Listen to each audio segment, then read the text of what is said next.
for coming out tonight to the 2024 Landlord Tenant Forum put on here tonight by the Santa Monica City Attorney's Office Consumer Protection Unit, Rent Control, and Legal Aid Foundation of Los Angeles. My name's Romy Ganshaw. I'm the Chief Deputy City Attorney for the Consumer Protection Unit in the City Attorney's Office. And we're going to hear from a bunch of different people from our office in Rent Control tonight. Just to briefly introduce, I have my colleagues here, Jonathan Frank, who's the Deputy City Attorney in our office, Andrew Braver, Autumn Rindels in my office, and then Dan Costello from the Rent Control Board, Rent Control, and Town Morton here from Legal Aid Foundation of Los Angeles. So we have a pretty full agenda of some topics to discuss tonight. We are going to have some time for question and answer at the end, but we will ask people to hold their questions till the end. And we're going to be doing like a little bit of a musical chairs situation of all these different presenters coming up at different times to present, but we will have time for questions at the end. I also want to mention for anyone who might be watching this on City TV at home on YouTube, if you click on the CC icon on your screen, you should be able to access some other languages to hear this program and some, or to read the program as well. So our agenda tonight, we're going to spend some time just doing an update on what has changed in the landscape of landlord-tenant law since we last met a year ago. So there have been some changes at the state level, some laws that were passed last year that took effect in July of this year, and some new laws that were just passed and signed into law at the end of September that will take effect next year. Town from LAFLA is going to present on that. We're also going to hear a little bit of an update from Rent Control about the Barrington Plaza case that was litigated. It's a case out of LA concerning the Ellis Act. It was actually litigated here in the courthouse in Santa Monica, and it has implications for the Ellis Act in any rent control jurisdiction. We'll also hear from the City Attorney's Office about an update on a package of tenant protection ordinances that was adopted in February of this year, went into effect in March 2024 of this year, sort of a suite of tenant protection rules that took effect this year. We'll also hear about a case that our office, the City Attorney's Office, brought called the City Against Colonial Manor, which has to do with an interpretation of the Costa-Hawkins Rental Housing Act and how rent increases and new tenancies are established in certain cases where there might be a death in the family of a rent-controlled family.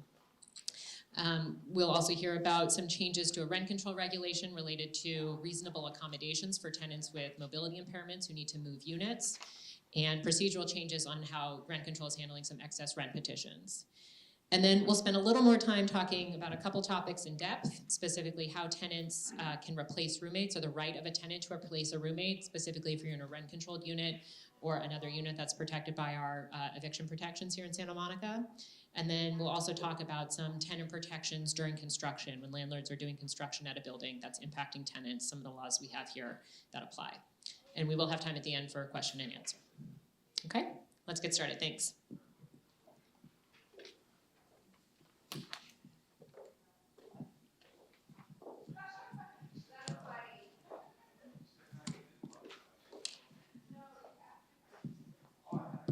Hello everyone, my name is Town Morton. I'm with the Legal Aid Foundation, as Romy explained. I have been an attorney for going on 4 years, and today I will start off the forum by discussing state law changes to the current landlord-tenant laws. So there's going to be three main areas. The first one is changes to California's UD proceedings. UD stands for unlawful detainer, so synonymous with eviction, so an eviction case. I'll be discussing Assembly Bill 2347 there. And then the second one is a change in security deposit rules. I will touch on a law that was, Assembly Bill that was passed last year as a reminder with AB 12, and then talk about the one that is to take place and become effective in 2025. And then the third area is screening fees, and again, one law that came into place in 2024, and then one that is set to come into place in 2025. So first, moving to Assembly Bill 2347, this is related to eviction cases. It is effective January 1, 2025. The main thing about this is that it now gives tenants 10 days, 10 court days, to file a response after being served. Previously, it was 5 court days, now it is doubled. This amends section 1167 and 1170 of the Code of Civil Procedure. It also touches on procedures for pretrial motions, specifically here demurs and motions to strike. Defendants may file demur or motion to strike any part of the complaint, and these hearings must be set within 5 to 7 court days unless the court can show good cause or has a reason for good cause why it's later than 5 to 7 court days. It also touches on parties' ability to respond orally, which reduces the need for any written opposition unless they choose to file, but then they still have to follow with the required laws of serving the opposition, and it has to be at least 1 court day before the hearing. So AB 12 was effective July 1, 2024. It amended section 1950.5 of the California Civil Code, which governs security deposits for residential rental agreements. Landlords are prohibited from demanding or receiving a security deposit exceeding the equivalence of 1 month's rent, regardless of if the property is furnished or unfurnished. And there is an exception for small-scale landlords. If they meet these requirements, you can request a security deposit up to 2 months if the landlord's a natural person or a limited liability corporation, are all natural persons, and the landlord owns no more than 2 residential rental properties, collectively comprising no more than 4 dwelling units offered. And then third is that the prospective tenant is not a service member. Coming into place April 1, 2025, again, amending California's Civil Code section 1950.5 around the handling of residential security deposits, is that landlords are required to take photographs of the rental units immediately before or at the inception of tenancy. Post-tenancy, upon the tenant vacating, landlords must photograph the unit within a reasonable time after regaining possession and before conducting any repairs or cleaning intended to be deducted from the security deposit. Thus, post-repair and cleaning, after completing repairs or cleaning, additional photographs must be taken to document the restored condition. And with this comes the requirement for itemized statements. Landlords must provide tenants with the pre-tenancy, post-tenancy, and post-repair cleaning photographs alongside the itemized statement detailing any deductions from the security deposit. With this, a written explanation of the cost associated with allowable repairs or cleaning must accompany the photographs and itemized statements. There are limitations on deductions. Deductions from the security deposit are limited to amounts necessary to restore the premises to the condition at the inception of the tenancy, excluding ordinary wear and tear. Landlords are prohibited from charging tenants for professional carpet cleaning or other professional services unless such services are reasonably necessary to return the unit to its original condition, excluding ordinary wear or tear. So at the initial inspection protocol, if an initial inspection is conducted and the tenant's possessions do not obstruct the landlord's assessment, the landlord cannot deduct for repairs or cleaning not identified during this inspection. And there are penalties for noncompliance. Landlords who, in bad faith, fail to comply with these requirements are barred from making claims against the tenant or for the security deposit. So as a reminder, this was effective January 1, 2024, Assembly Bill 1764, which touches on and amends 1950.6 of the California Civil Code. Prior to this legislation, landlords were required to furnish these receipts either in person or by mail. Now, if both parties consent, they can be exchanged via email. This change aims to streamline the rental application by incorporating electronic communication and making it easier on both parties. And then generally, there's a general tenant screening fee limit. Each year, state law allows for calculated increases in the amounts collected from the rental property owner or the agent. Back in December 2023, the maximum allowable screening fee is $62.02. This cap is adjusted annually, in line with changes in the Consumer Price Index to reflect the current economic conditions.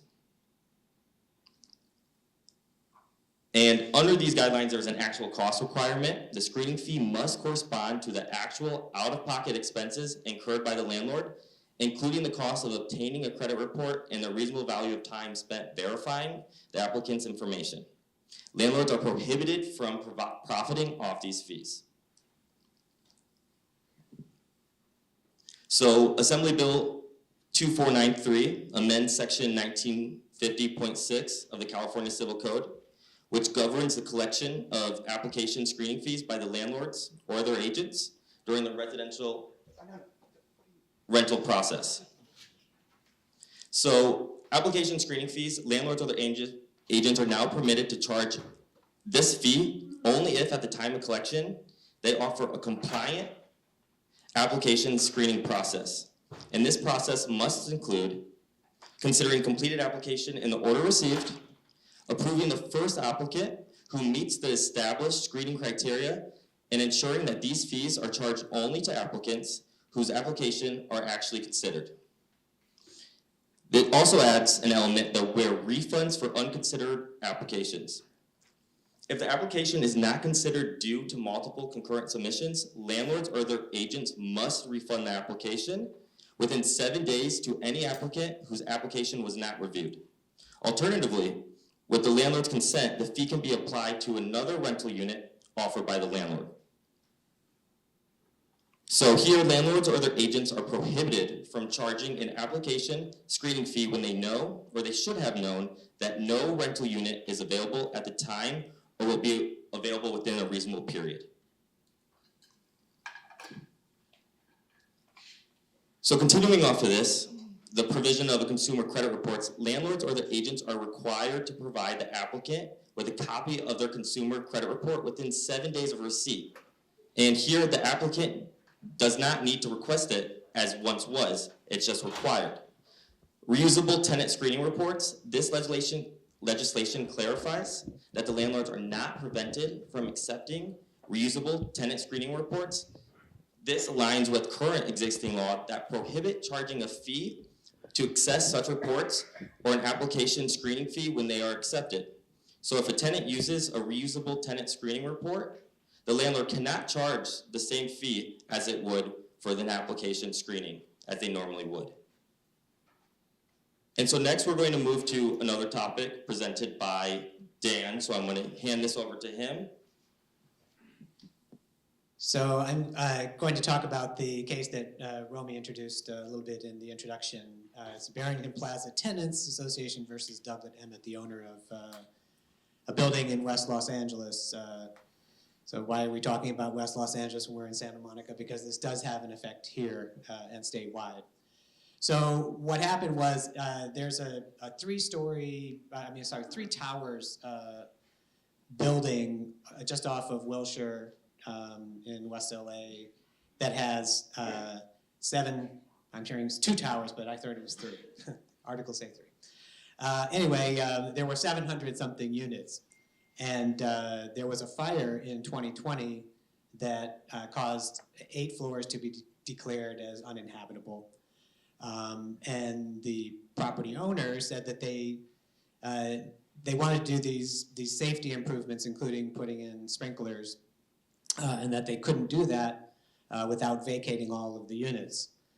So in May, they filed a withdrawal of the units under the Ellis Act. So the Ellis Act is a state law that allows owners to go out of the rental housing business.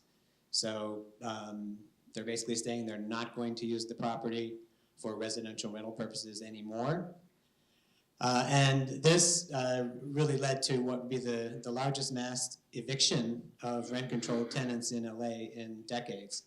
So there were some vacant units, but 577 tenants received eviction notices, and many of them vacated after 120 days, as normally required by the Ellis Act. But tenants who are senior or disabled can qualify for 1 year before they're displaced. So we had 170 senior and disabled tenants who had until May of this year to vacate. Well, the tenants didn't take this lying down, so they sued and claimed that the evictions were unlawful. And the tenants won. So first of all, the Los Angeles Department of Building and Safety said it didn't mandate the work that was being done, so it was not necessary work. The building was grandfathered in to requirements to install sprinklers, so there was no mandate for this work. And occupants could be temporarily relocated while the work was being done in those units that were occupied. And what the court really took notice was the company's own documents clearly showed that they did not intend to go out of the rental housing business. They were going to redevelop this property as basically luxury rentals. And the Superior Court judge ruled that the owner did not meet the requirements under the Ellis Act to withdraw those units, and said that the company always had the present and continuing intent to renovate the units for future use as residential rental housing. So those tenants who had not vacated were allowed to stay. But this has a bigger implication. We had, since the Ellis Act started in 1986, we have lost 3,300 units, rent-controlled units in Santa Monica to owners who were going out of the rental housing business. Some of those actually were returned to the rental housing business subsequently, about 1,000 units. So we've had a net loss of 2,300 units in the city. And while it's not easy to tell intent, it is sort of cautionary tale to owners who intend to actually just evict their tenants, fix up the units and rent them for a lot more. Now owners are noticed that if you're going to withdraw a property, it has to be done in good faith. And if that's not the case, then tenants can sue the property owner for unlawful eviction. So that's all about that. And now we'll move on to some of the changes that the city implemented this spring. It looks like Andrew's got this section.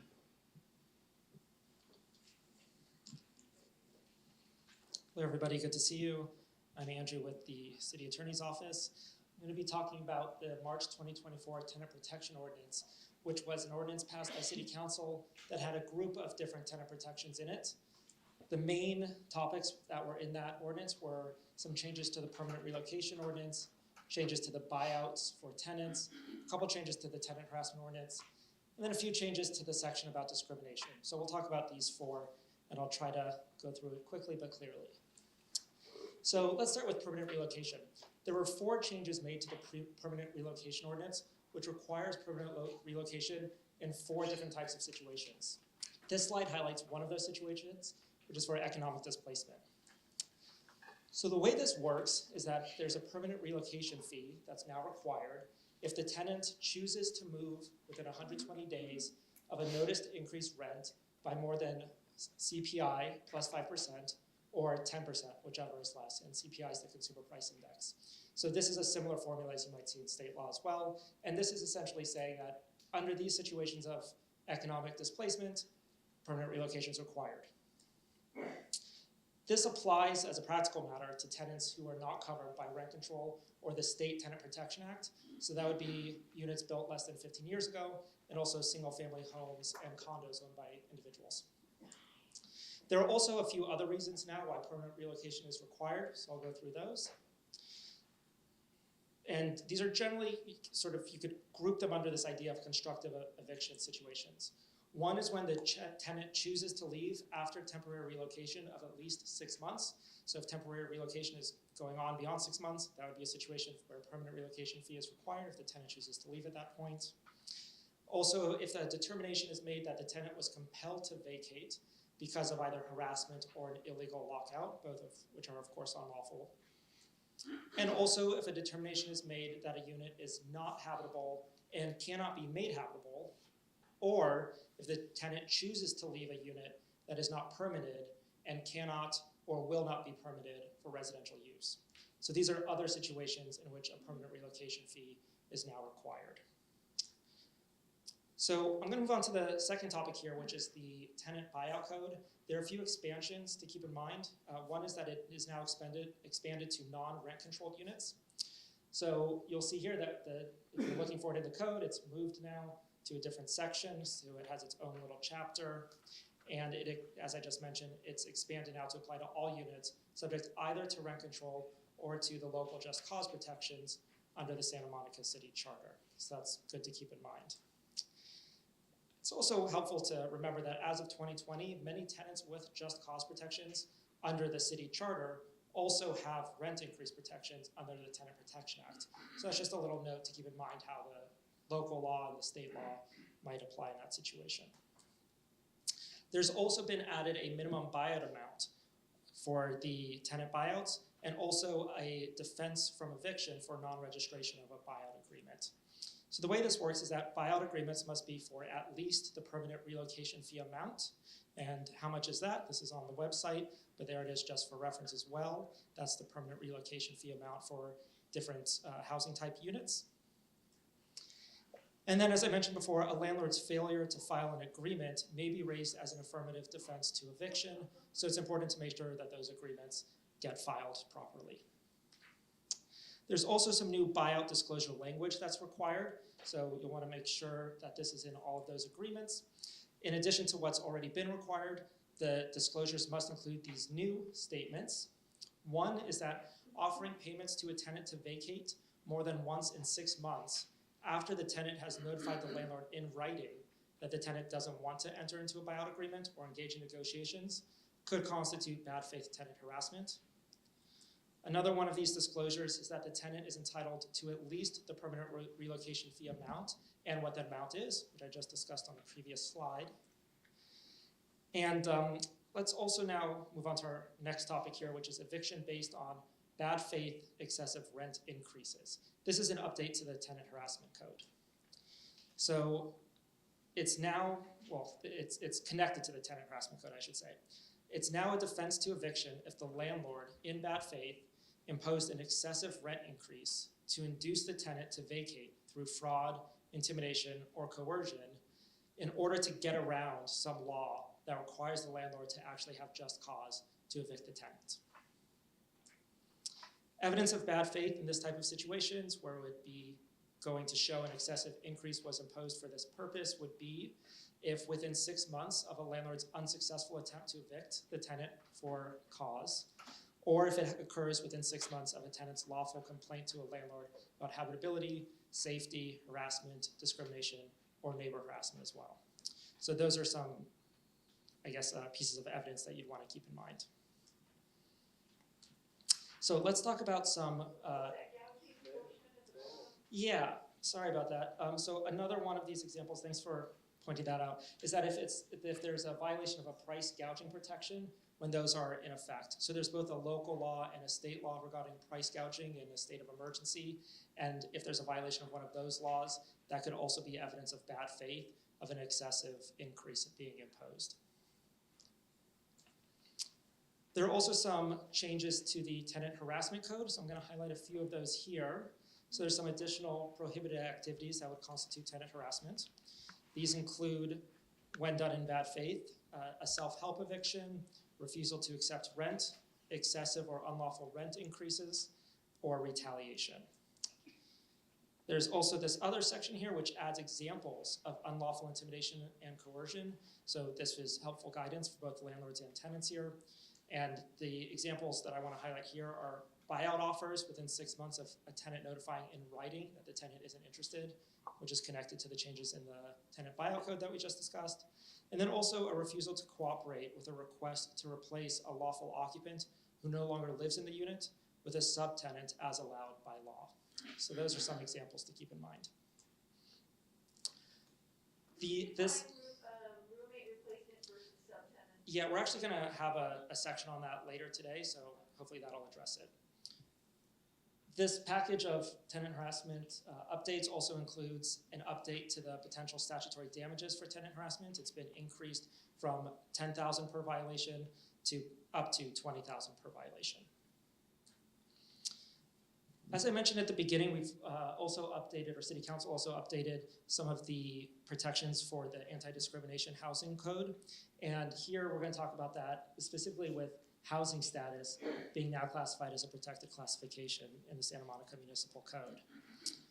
What this means is that the Santa Monica Municipal Code now prohibits discrimination on the basis of housing status, and housing status is defined to mean currently or formerly experiencing homelessness, currently or formerly living in transitional, temporary, or shelter housing, or lacking residential housing history.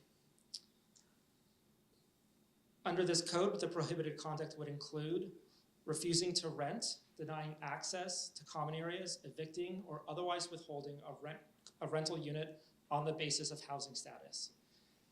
Prohibited conduct would also include representing that a housing accommodation is not available to a person on the basis of their housing status.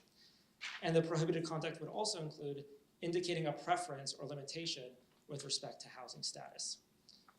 On this next slide, I want to get into a little more specifics about what housing status means under the code. Right there is the definition that I just mentioned earlier, and it goes into a little more detail about a situation where a prospective tenant lacks a rental history or landlord references. So in that type of situation, the landlord must offer the option at the applicant's discretion of providing lawful, verifiable alternative evidence that the applicant will be a reliable tenant. This could include personal references, but it could also include other forms of alternative evidence. In addition, if the applicant elects to provide such evidence, the landlord has to go ahead and provide the applicant a reasonable period of time to do so. And the landlord also has to consider the evidence in determining whether to offer the housing accommodation to the applicant. These details are here to make sure that landlords can't discriminate based on housing status in this specific situation. I'm sorry, what was it? Yeah, so as with any of these issues, when there's an issue of evidence, that's something that'll be before a court, and it would be up to the jury or up to the judge if the judge is the determiner of fact. And both sides would have to present their evidence, and the court or tribunal would have to make a decision. And if it's a jury, the jury would weigh the evidence and determine it as a matter of fact, and the court could weigh in on any issues of law. So, well, it could also be a conversation or a negotiation between a landlord and a tenant. The other area where there are some updates is for Section 8 discrimination. Here we've updated it so that for tenant harassment, unlawful refusal to accept a housing voucher includes refusing to make repairs required by the housing authority after a housing quality standards inspection, unless the landlord determines it would be economically infeasible to do so. So that's now part of that definition of what refusal to accept a housing voucher would mean. So that sums up those updates for tenant harassment protections from the March 2024 ordinance, and I'll now hand it over to our next presenter.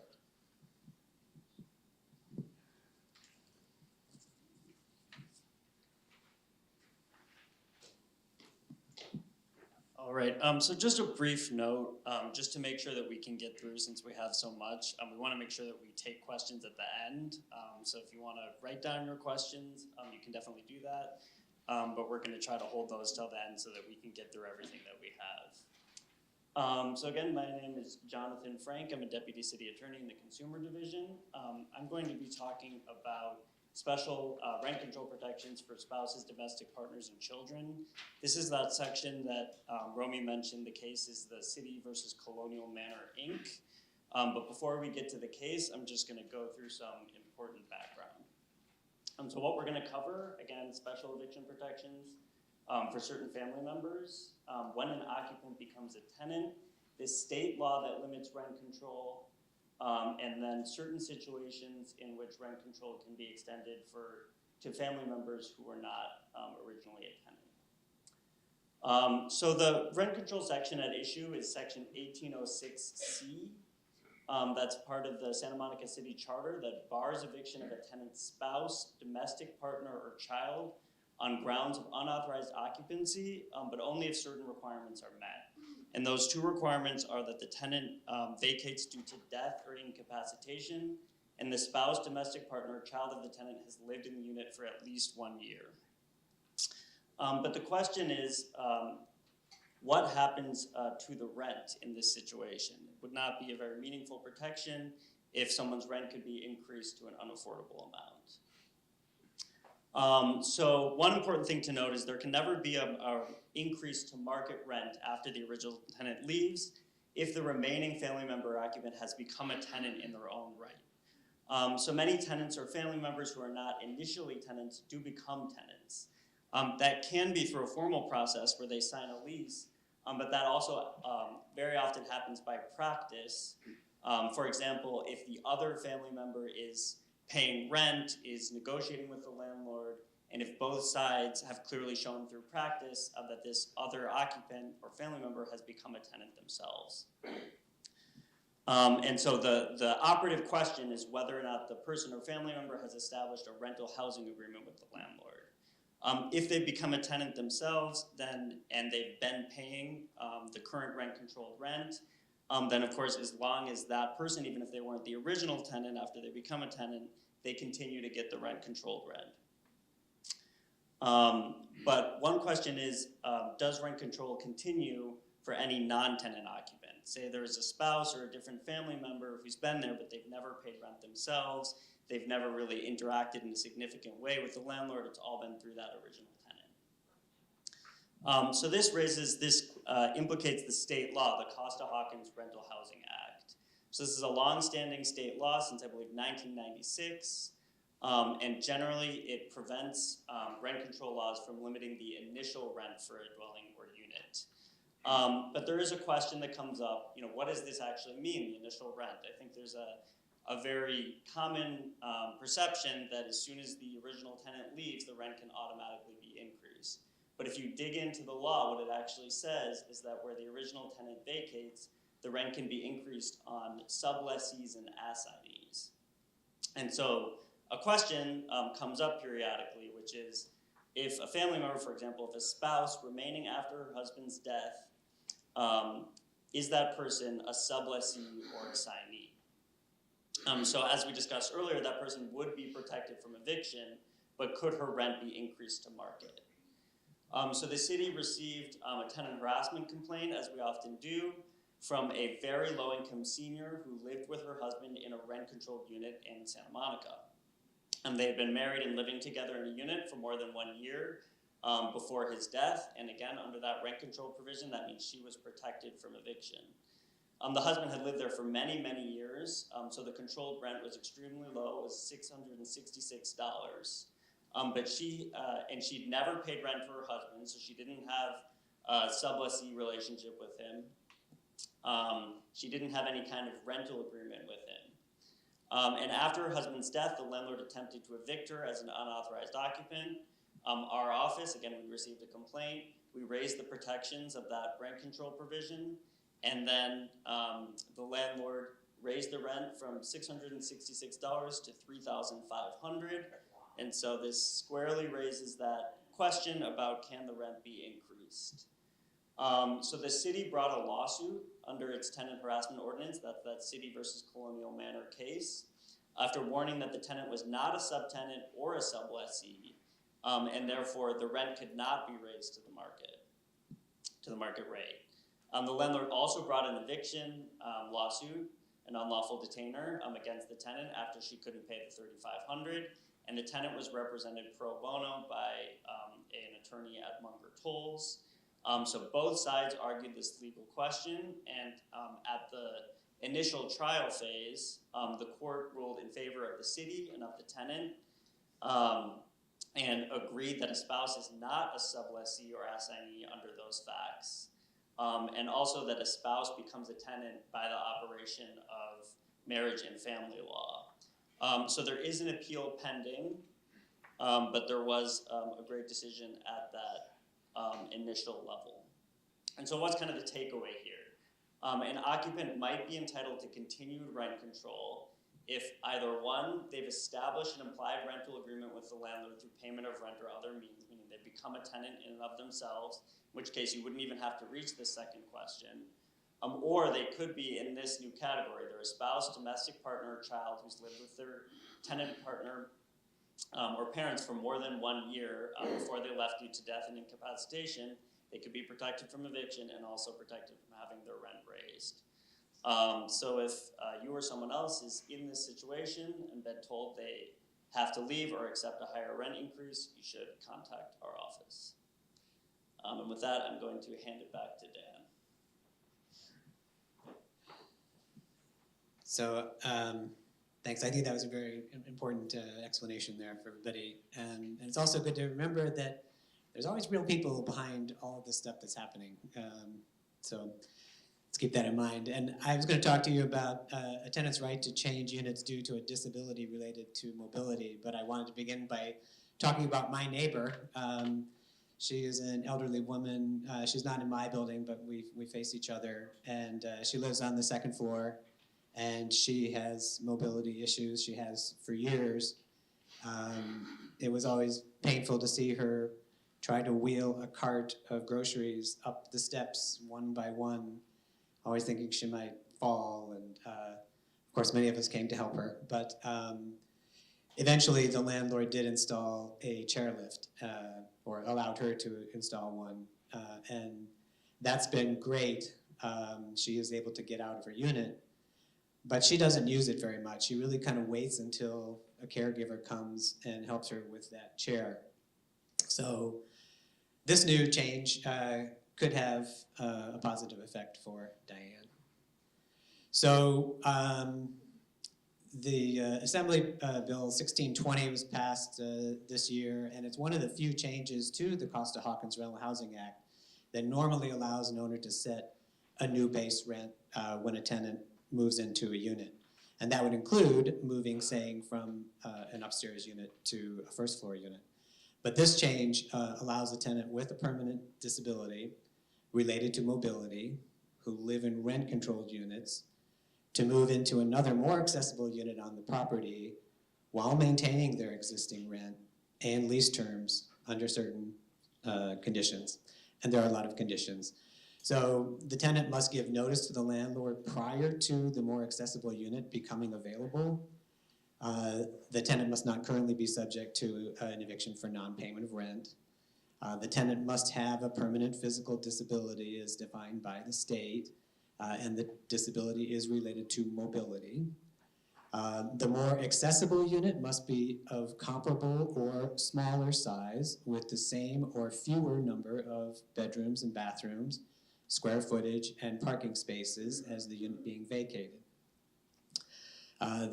It's also if there's no operational elevator that serves the floor of the tenant's current unit.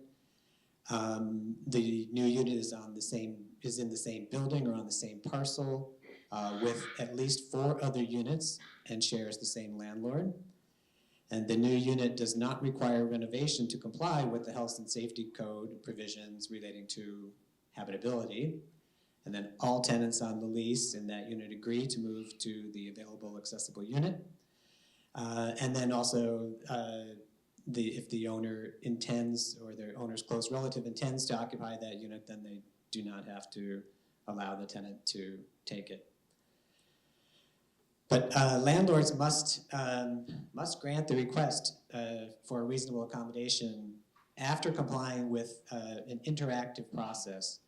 And so that means working with the tenant to try to accommodate their disability. And they can't, landlords cannot just deny it for lack of information or without requesting some sort of clarification or additional information. And importantly, giving the tenant time to provide what the owner may be looking for, maybe a statement from a doctor or something like that. Landlords must try to identify if there is another accommodation or modification that is equally effective. In this case, maybe the stair lift isn't good enough because she never really can use it herself. And even if a particular requirement is not met, a tenant may still have a legal right to a reasonable accommodation under state and federal laws. And for us at Rent Control, because we want to track the rent for each tenant unit, we need to know if an owner does accommodate somebody with this need. So we do want owners to communicate with us and let us know, and then we can transfer the rental information from one unit to another. Then I have one more section here, just briefly. We changed the procedures for our excess rent complaints this year. We do hear excess rent complaints as an alternative to civil actions. We don't get a huge number, but a few dozen every year. Most of the time, we've discovered that these can be resolved in mediation, either informal or formal mediation. But what we discovered was our processes were taking a lot of time.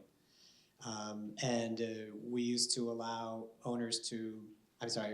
tenants to file the complaints with us before ever talking with the property owner or making a claim.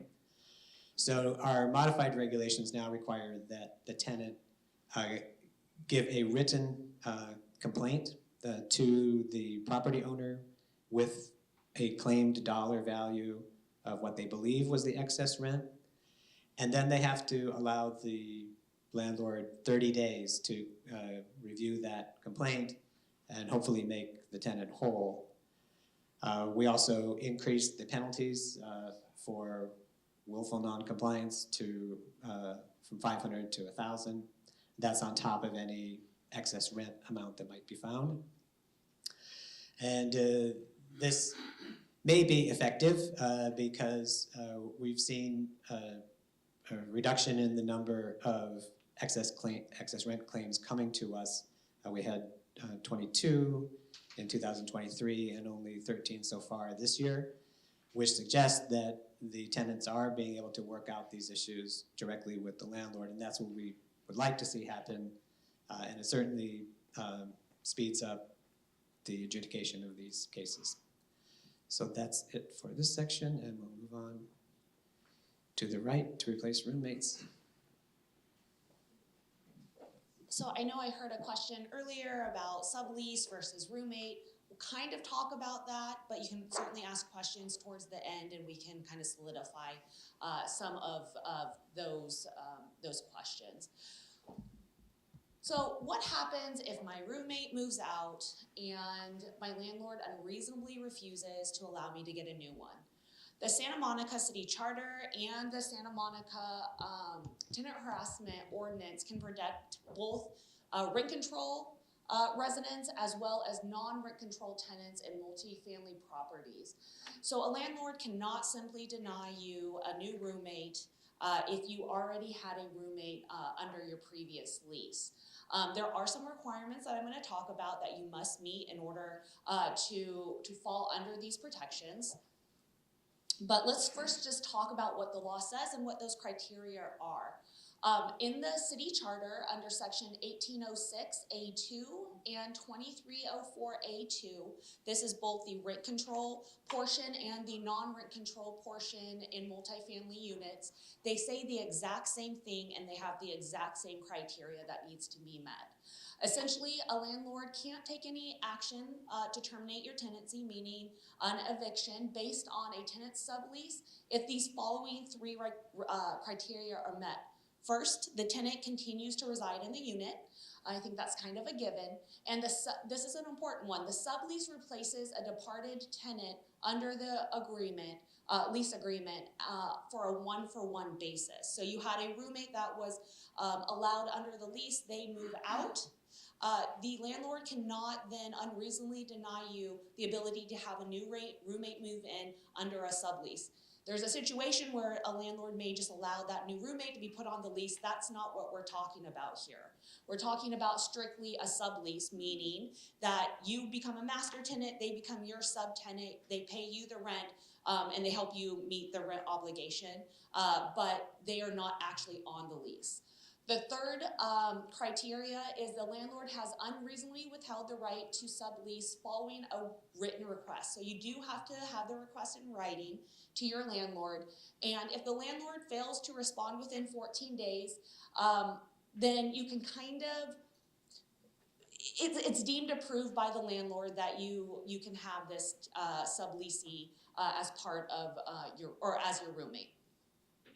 So for example, you split the rent 50-50 with your roommate who just moved out. Without that additional income of a roommate, you would not be able to afford the rent. And the landlord refuses to allow a new roommate or imposes unreasonable requirements, such as they make that new subletter or subleasee qualify under the credit or income requirements. That's not normally reasonable for a sublessee in these types of situations. Or a landlord cannot make you solely requalify to live there when a roommate moves out. So these are the types of situations where the charter would come in to help protect you. So there's multitude of other examples out there that if you do fall into the situation, reach out to our office, we'll go through it, we'll analyze it with you. I'm going to turn this next session back over to town for a couple slides. Okay, so let's say the landlord brings an eviction for a breach of lease for subletting. As a recap, replacing a roommate on a one-to-one basis is not a violation of the lease, even when the lease expressly prohibits subletting. And if the tenant wants to replace a roommate that was originally on the lease, they must do so in writing and request this in writing to the landlord. And if the landlord fails to respond, their silence deems this request approved. Ultimately, the landlord cannot unreasonably withhold the right to sublease following written request by the tenant. Now let's say the landlord brings an eviction under non-payment of rent or for another reason under either the housing policies or rent control. And if the eviction is based on non-acceptance of rent by the landlord from a lawful subtenant or assignment, or the landlord unlawfully refuses to accept a subtenant or assignment, and the occupant is unable to pay rent, the tenant can raise violation of the Santa Monica's tenant harassment ordinance as an affirmative defense in the unlawful detainer action, so their eviction case. In discussing more about the scope of the tenant harassment ordinance, I want to hand this back to Autumn. So, as Town just mentioned, if this type of situation where a landlord is violating these charter sections and not allowing a new roommate to move in as a sublessee, then this is when our tenant harassment ordinance could click into play for you. One of the main things, though, that you need to keep in mind is that this needs to be done in bad faith by your landlord. But as I think Andrew had mentioned, this is a new example that has been added to our tenant harassment ordinance. And so the section is 4.56020 sub F. A landlord cannot influence or attempt to influence a tenant to vacate a rental housing unit through fraud, intimidation, or coercion. And the example now that is written into our ordinance is by unreasonably withholding the right to sublease as set forth in those two city charter sections. So for tenant harassment, again, the landlord has to be doing this in bad faith. So if this landlord is refusing to, unreasonably refusing to allow a new roommate, knowing and intending to make this hard for you to afford your rent, or using it as a reason to try to get you to vacate your tenancy and no longer live there, this can be harassment under our tenant harassment ordinance. This is something that the city can step in and assist with. This year we have filed a lawsuit regarding this as one of the tenant harassment factors against a certain landlord. And the penalties are steep here. A landlord can be charged up to $20,000 per violation, and we can seek injunctive relief as well, meaning we can ask them to stop their bad behavior, allow you to get your roommate in there, and to stop the harassment. Keep in mind, though, a new roommate alone can be tenant harassment or violation of our tenant harassment. Oftentimes, though, we see this coupled with a myriad of other tenant harassment type issues. But again, if this is happening to you and this is your sole issue, this could be something that you may want to come to the city attorney's office about.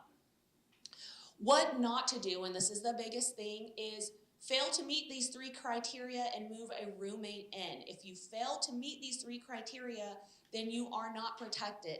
So make sure that you or continuing your tenancy there, that you are doing it for a one-on-one basis, as both Town and I have spoken about, and that you make the request in writing.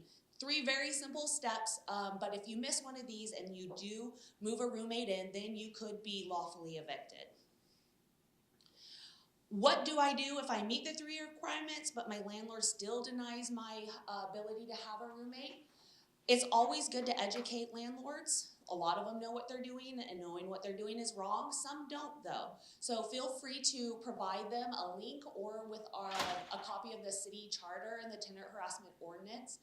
You can always make a complaint to our office. We're happy to also step in situations where there is actual tenant harassment going on, educating and reaching out to the landlord. And in fact, if it's truly egregious, then bringing a lawsuit against that landlord.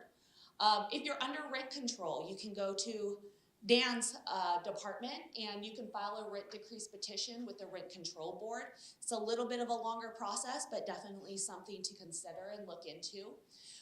Just as a suggestion, always have everything in writing with your landlord. This will help if you do end up having to go through the eviction process. You have all of your evidence and you have all of the communications of what you said back and forth. And as Town went over, again, even if you get into the eviction process, how stressful that might be, if this is what's happening to you and you met those 3 criteria and it's been done in bad faith, then you also can use these as affirmative defenses in your court case. And as always, you will want to seek legal advice, or you may want to seek legal advice, especially if you are served with a 3-day notice.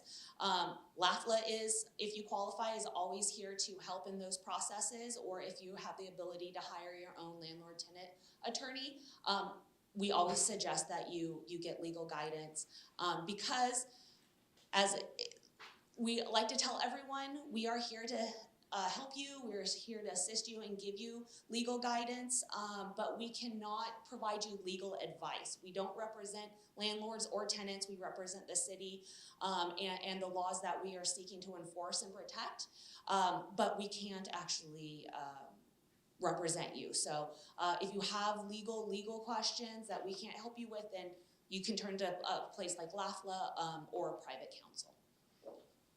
If you have more questions, though, that I haven't answered or we don't get to today, you can always call us at our number.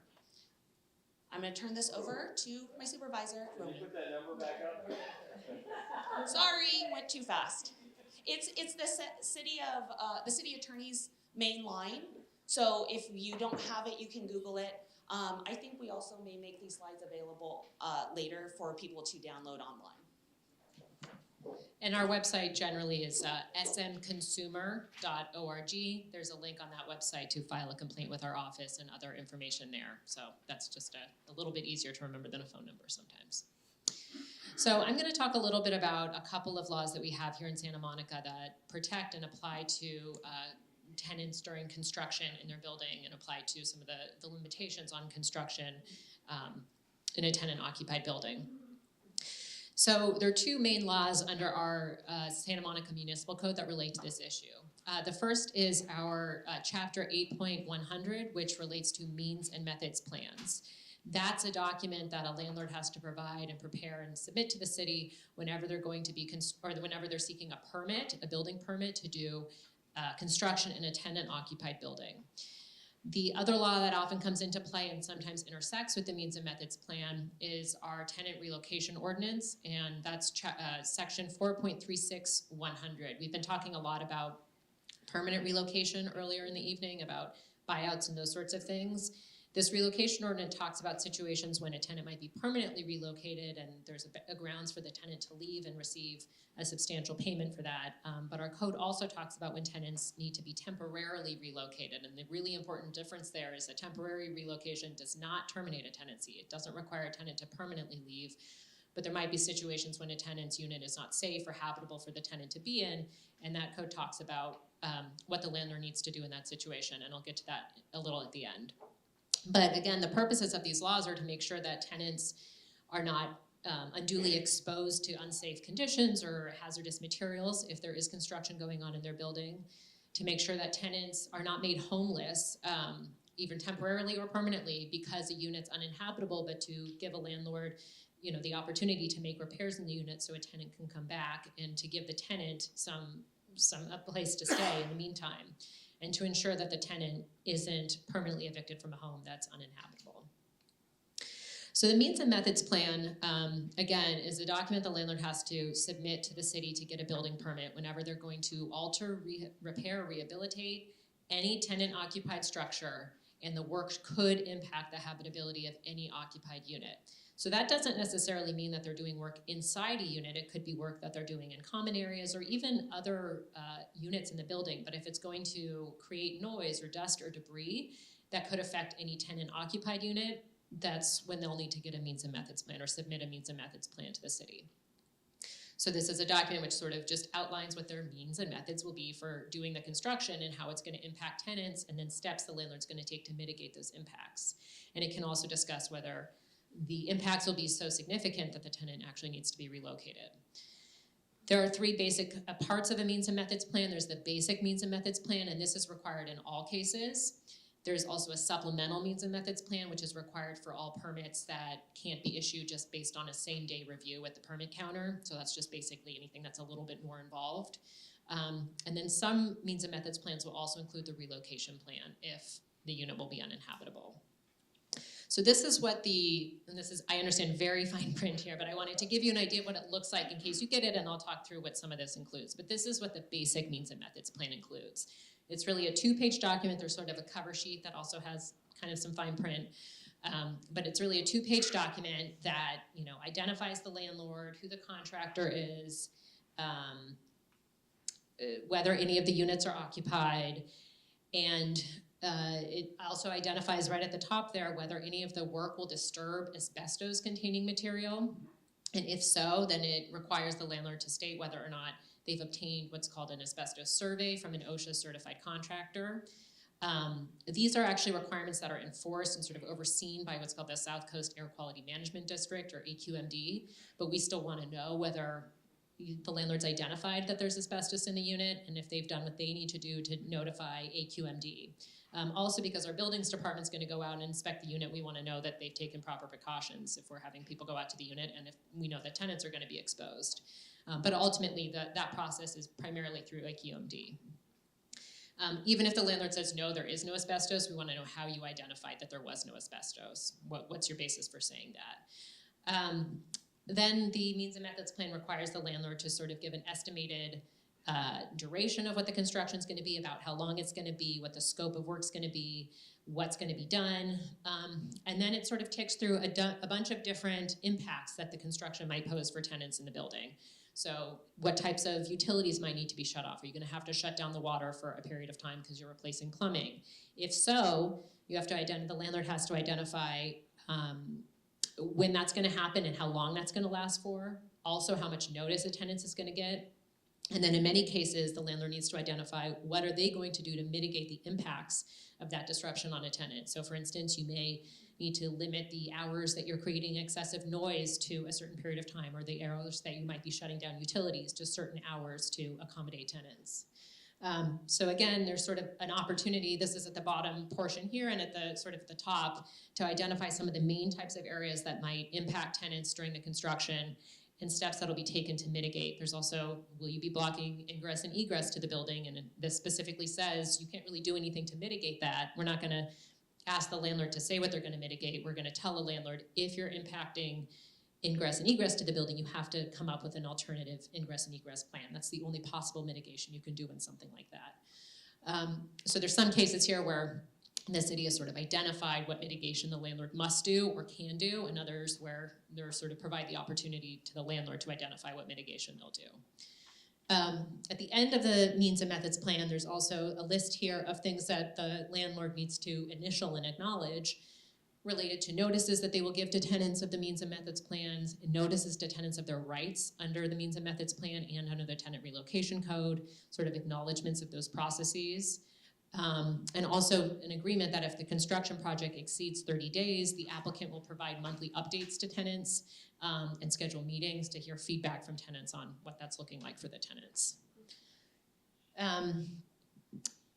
And there's also an acknowledgement here that the landlord has to sign, which states that they will comply with Civil Code 1954. And that's a state law that says that basically a landlord can demand access to a tenant's unit to make, for certain limited reasons and provided they give adequate notice. And so this is to say that just because the city may be issuing a buildings permit for you to do this work from the city side, and we're authorizing this work to go forward, that doesn't override the need to comply with state laws related to providing tenants notice of when you might be entering their unit, and also ensuring that you have an adequate reason under that state law to enter a unit. So one of those reasons under state law that authorizes a landlord to enter a unit is if they're going to be making necessary or agreed upon repairs. So in one situation might be that a landlord is seeking a permit to add all new granite countertops to a tenant's kitchen. There's no problem with the current countertops, but the landlord wants to upgrade things. Many people would say that's not a necessary or agreed upon repair. If the tenant doesn't want it, it's not agreed upon, and if there's nothing wrong with the countertops, then it's probably not necessary. So while the city may say, from our side of it, there's no reason for you not to get the permit, that doesn't necessarily authorize you to go forward with the work, and you need to comply with the requirements of Civil Code 1954 if you're going to go do that work. And so there's an acknowledgement here that they will do that. So that's the basic means and methods plan. Again, that's required for all projects that require some kind of a building permit. The supplemental means and methods plan is required for any permit that can't be issued on a same-day review at the permit counter. So it's anything that's just a little bit more involved, and it requires the landlord to, again, walk through other types of impacts to tenants of the construction they might be facing. So disruptions to their more specific, like plumbing features, toilets, kitchen sinks, those sorts of things. And again, talk about what the nature of those disruptions will be, what the time frame will be, how long that will go on for, what amount of notice tenants will have of that condition before it happens, and then steps that will be taken to mitigate the impacts on tenants. And then finally, this is what the relocation plan looks like. This is, again, only required in cases where the building will be uninhabitable or the tenant's unit will be uninhabitable, either as a result of the construction or if the tenant's unit is uninhabitable because of whatever's prompting the need for the construction. And so this relocation plan requires the landlord to identify basically who's in the unit, what unit number of occupants, and which of the relocation benefits required by our code the landlord is electing to provide. And I'll talk a little bit more about this, but one of the benefits a landlord can provide is rehousing the tenant, again, temporarily in a comparable relocation unit. If the landlord is electing to do that, they have to provide some information about what the tenant's current unit and the configuration of that unit is and what the relocation unit would be so that we can see that those are truly going to be reasonably comparable. So our law, again, requires that a satisfactory means and methods plan be submitted to the city before a permit is issued in most cases, or in all cases. And so the buildings department has an opportunity to review the means and methods plan, and if the construction impacts aren't adequately addressed in the means and methods plan, the city doesn't issue the permit. But even if the city has issued a permit and construction's underway and it turns out that the construction impacts are different from what was reflected in the means and methods plan, or there's been some, things have taken a left turn, as often happens in construction, sort of unanticipated things have come up, the city can require that the landlord submit a revised means and methods plan to address these impacts on tenants, and can in some cases also just stop the work or issue a stop work order if the means and methods plan that's on file is not now adequate for what's going on. All right, so now I'm going to talk about our tenant relocation, temporary relocation code, which does, as I mentioned, sort of intersect with this issue sometimes. So this, again, this is in our tenant relocation code, section 4.36 of our municipal code, and it requires a landlord to provide temporary relocation benefits when any of these things occur. When a landlord's required to temporarily recover possession of a rental unit in order to comply with basically health and safety requirements, if the unit is considered to be uninhabitable, or if the tenant is ordered to leave the unit by a government agency. We see this really most often come up in a situation where a unit is uninhabitable. And one important thing about our code is that this requirement of a landlord to provide temporary relocation benefits is what's called self-executing, which means that as soon as the unit is considered to be uninhabitable, a landlord's obligation kicks in to provide these temporary benefits. Now, many times, our code enforcement office can go out and inspect a unit if they receive a complaint from a tenant that they think the unit might be uninhabitable. Code enforcement will go out and inspect the unit, and they can make a determination as to whether or not the unit is considered uninhabitable under our codes and state laws. But this determination from code enforcement is not required in order for the landlord to be under the obligation to provide relocation benefits. So sometimes code enforcement doesn't get out for a couple of weeks, and then at that point they determine that that relocation or that the unit's uninhabitable, and they might issue an order to a landlord to provide relocation. But if those conditions had existed for 2 or 3 weeks before code enforcement got there, the landlord's probably under the obligation to have provided relocation benefits back to the date that the uninhabitable condition started. Or if code enforcement never gets there, they're still under that obligation. So if a landlord is refusing to pay relocation benefits, there's some dispute about whether it's owed, tenants should contact code enforcement so they can make a determination as to whether they're owed.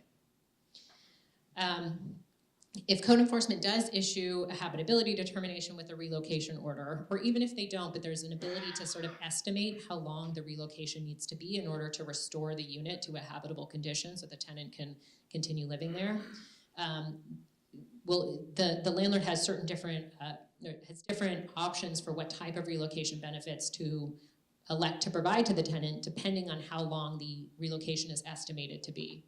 So for short relocations that are estimated to be 5 days or less, the landlord can provide just per diem cash payments or monetary payments based on the number of days the tenant's out. They can give the tenant a comparable rental unit and just another unit, or they can put the tenant up in a hotel or motel in Santa Monica or nearby, but they can't continue that unless, if the relocation extends past 5 days, they can't require the tenant to stay in the hotel or motel unless the tenant agrees. For these sort of medium-term relocations that are more than 5 days but less than a month, the landlord still has the option of either the per diem payment or comparable housing. And for relocations longer than 30 days, or estimated to be longer than 30 days, the landlord, again, can provide the per diem payments, but they need to prepay them in weekly installments, or they can provide comparable housing. But once they've provided a tenant a comparable unit, given a tenant another unit, maybe down the street, the tenant's picked up and moved all their things, and after they're there, the landlord can't revoke the right to continue to stay in that unit until the tenant's ready to go back to their unit. They can't require them to move comparable units or say, now we're going to start paying you the per diem and you need to go find another place to stay. This is just to minimize the disruptions that tenants are already facing in these situations. There's also some cases where there may only be, sometimes only the kitchen is uninhabitable, or there's cooking facilities that are required by law that are not functioning in the kitchen. Rather than saying the tenant can't live in the unit, the entire unit's uninhabitable, we might say that the landlord needs to provide a meal per diem to the tenant so that they can continue to afford meals and pay for meals that they can't cook in their home, but they can continue to live in their home. So there's some cases where they only have to provide a meal per diem. The thing I want to note here is that these are the minimum required benefits that the landlord, these are a couple things. The landlord gets to elect which of these benefits to provide. They can consider what the tenant's wishes are, but it's ultimately the landlord's election which benefit they're going to provide, as long as it's at least consistent with one of these types of benefits. The landlord and tenant can mutually agree to receive some other kind of benefit. So there might be a situation where there's going to be a relatively long-term relocation and the tenant says, you know, I'd really rather go live with my parents than receive this per diem or a comparable unit. So why don't you pay me something maybe a little bit less than the per diem, but it's really much more convenient for me to have this other arrangement. Sometimes that thing does come up, that sort of arrangement does come up, and that's perfectly fine for a landlord and tenant to make their own separate agreement. The important thing, though, is that before that type of agreement is entered into, that the tenant has been informed by the landlord of what their minimum obligations are under the law, so the tenant understands what it is that they're giving up if they're agreeing to something like that, and that the agreement to enter into this alternative arrangement is not coerced. And it just is a best practice. If you are going to make that kind of an agreement, it's best to do it in writing, because these kinds of things can go on for a while, and you want to go back to what was it that we initially agreed to. If a landlord does elect to provide the per diem payments, this is the schedule of the minimum per diem payments that are required under our law. This is an amount that is set by city council resolution. It was sort of set a number of years ago, but it gets updated every year based on inflation. So again, this is a daily number that needs to be provided. If the landlord elects to provide a comparable unit, that means that the replacement unit the landlord is giving to the tenant has to be reasonably comparable in terms of size, number of bedrooms, and bathrooms, accessibility, price, location. Doesn't have to necessarily be in Santa Monica, but nearby, and proximity to services and institutions that the tenant depends upon. So this doesn't mean that, you know, if you have a very unique type of unit, the landlord has to provide you something that's identical to that or even close to identical, but it does mean that the comparable unit generally should be the same number of bedrooms and bathrooms and a similar number of square feet. And if you have, you know, need ready use of a doctor's office or something like that, that it's reasonably close to those sorts of services that you're used to.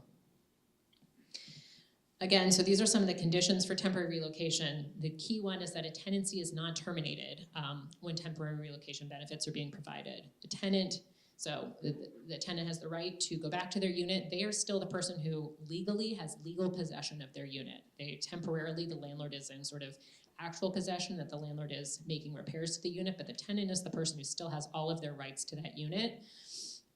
But going along with that, our code specifies that a tenant remains responsible for paying rent while they're relocated.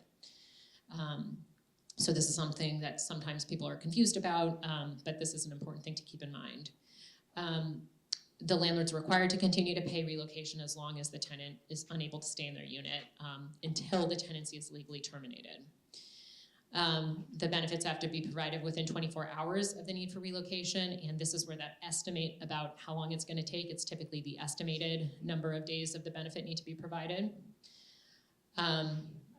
And then if the actual relocation period ends up being longer than what was expected or estimated, the landlord has to notify the tenant and promptly pay and remain current on the benefits. And again, if a landlord's refusing or stopping to pay, please contact code enforcement or file a complaint with our office. Since this is a requirement of our city code, just like many other sort of routine matters or a matter of our city code, if a landlord isn't paying a tenant what they're entitled to or providing that benefit, that is a violation of our city code, could lead to an administrative citation or escalate even further from that. And if it's being done in bad faith, it's something we can consider as well. Some cases where a landlord's not required to provide temporary relocation benefits are if the reason the unit's uninhabitable is because there's been a natural disaster or terrorist attack. The tenant or the guest is determined by the code enforcement to be at fault for the condition. So this is a place where we see some disputes a lot of times between landlords and tenants, but there does sort of need to be a finding. It's not just pointing fingers, but some determination that the tenant was actually at fault. Or there was an outside activity that the landlord really had no control over that was responsible for the condition.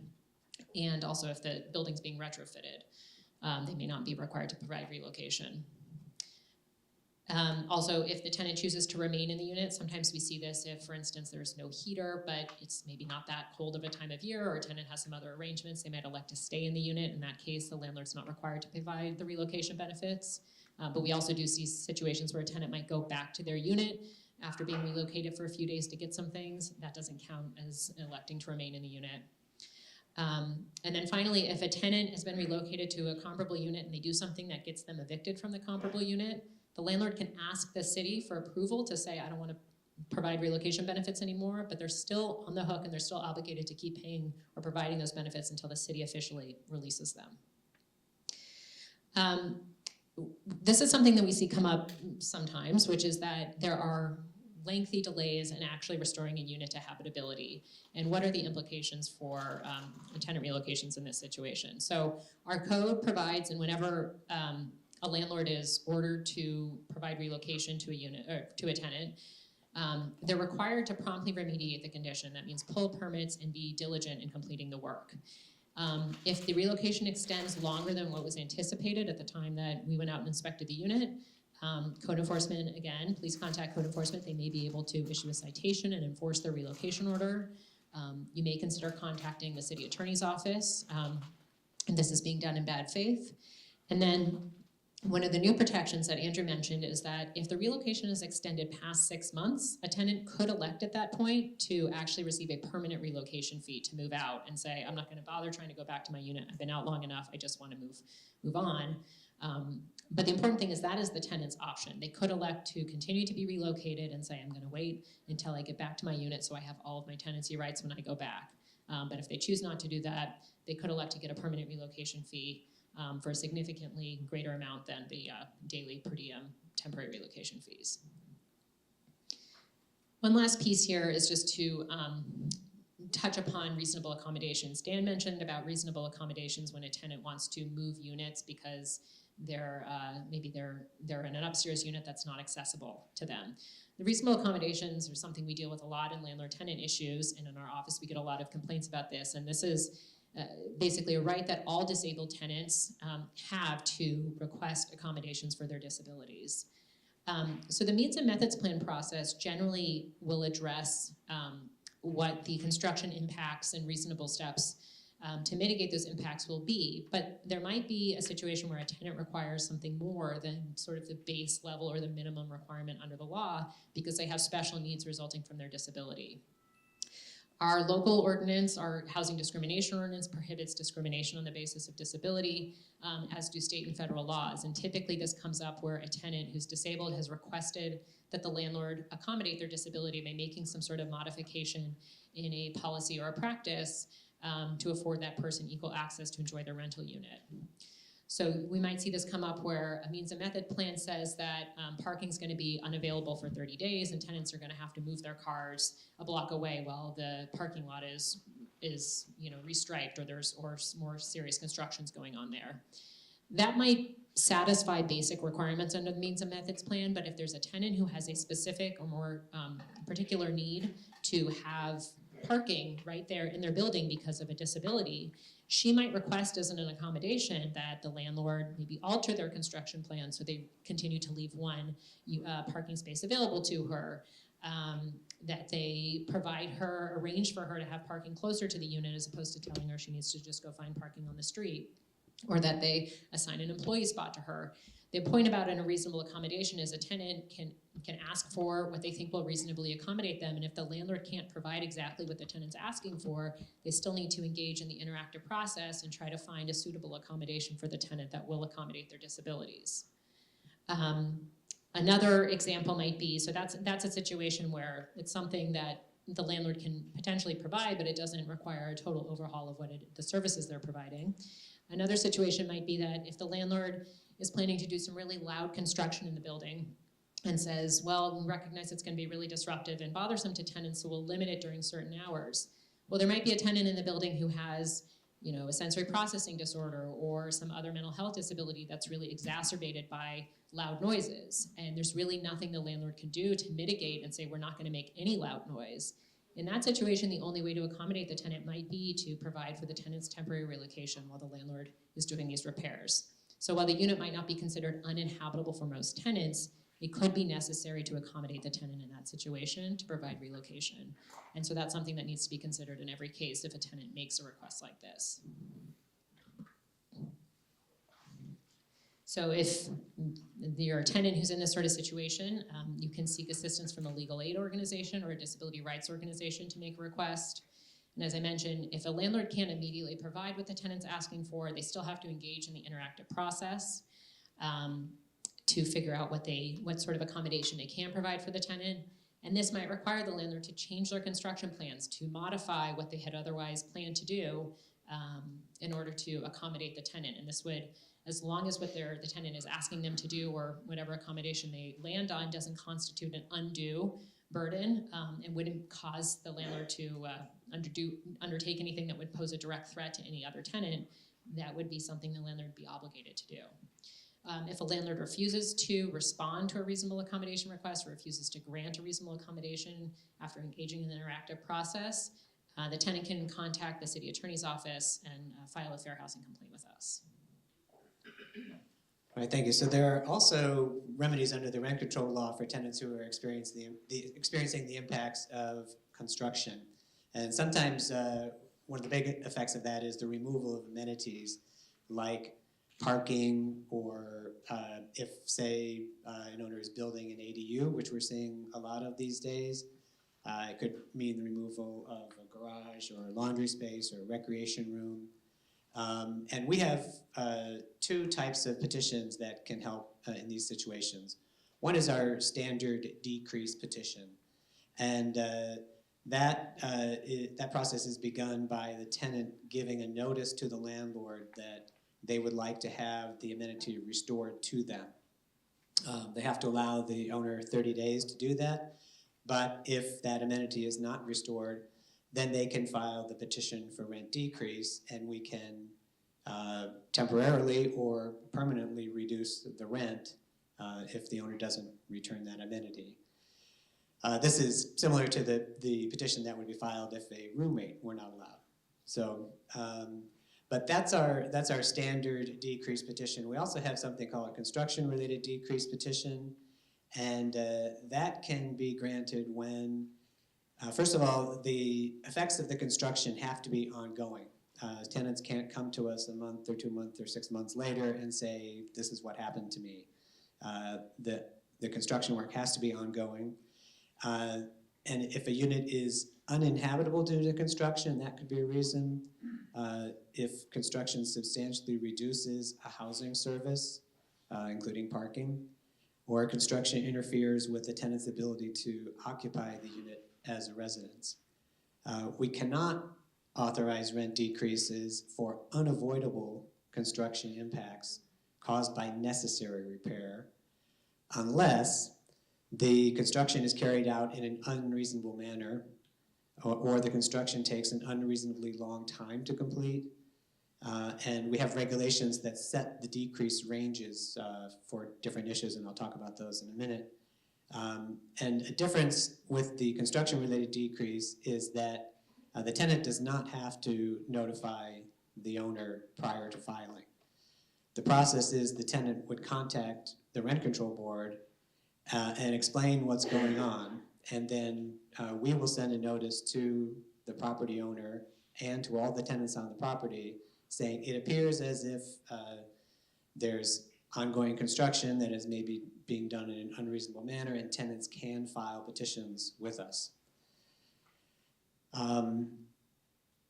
Since the criteria include things like, is the work being done in an unreasonable manner, or, how are tenants being impacted, it's really important for the tenants to document what they are experiencing, because they ultimately have the burden of proof that there's some sort of problem on the property. So, if the work began at, 7 a.m., take a video of it or something like that. But we need to get the evidence from the tenants. And on the other side, property owners would be well served to document how they are complying with the means and methods plan, or how they are communicating with the tenants, or all the things that they're doing to make it, to make the case that what they are doing is reasonable. Romy already mentioned, I think, that the state law limits when an owner can go into a unit to work on it. It is for necessary and agreed upon repairs. So even though these petitions get filed with us, a lot of times we're able to resolve them in mediation. Either it's very informal mediation, or the petition is filed and we have a mediator on staff who can usually work out some sort of deal to make both sides feel better about it. So I mentioned the regulation that sets a range of decrease amounts for various issues. Some of these are percentage decreases off of the rent, and some of them are dollar value decreases. And you can go to that regulation and see the various types of things. But inadequate construction management, for example, could be 10 to 75% of the rent. Safety, 10 to 100% of the rent. Or things like losses of stairways, walkways, hallways, $15 to $175 a month. Yards, patios, balconies, $15 to $175 a month.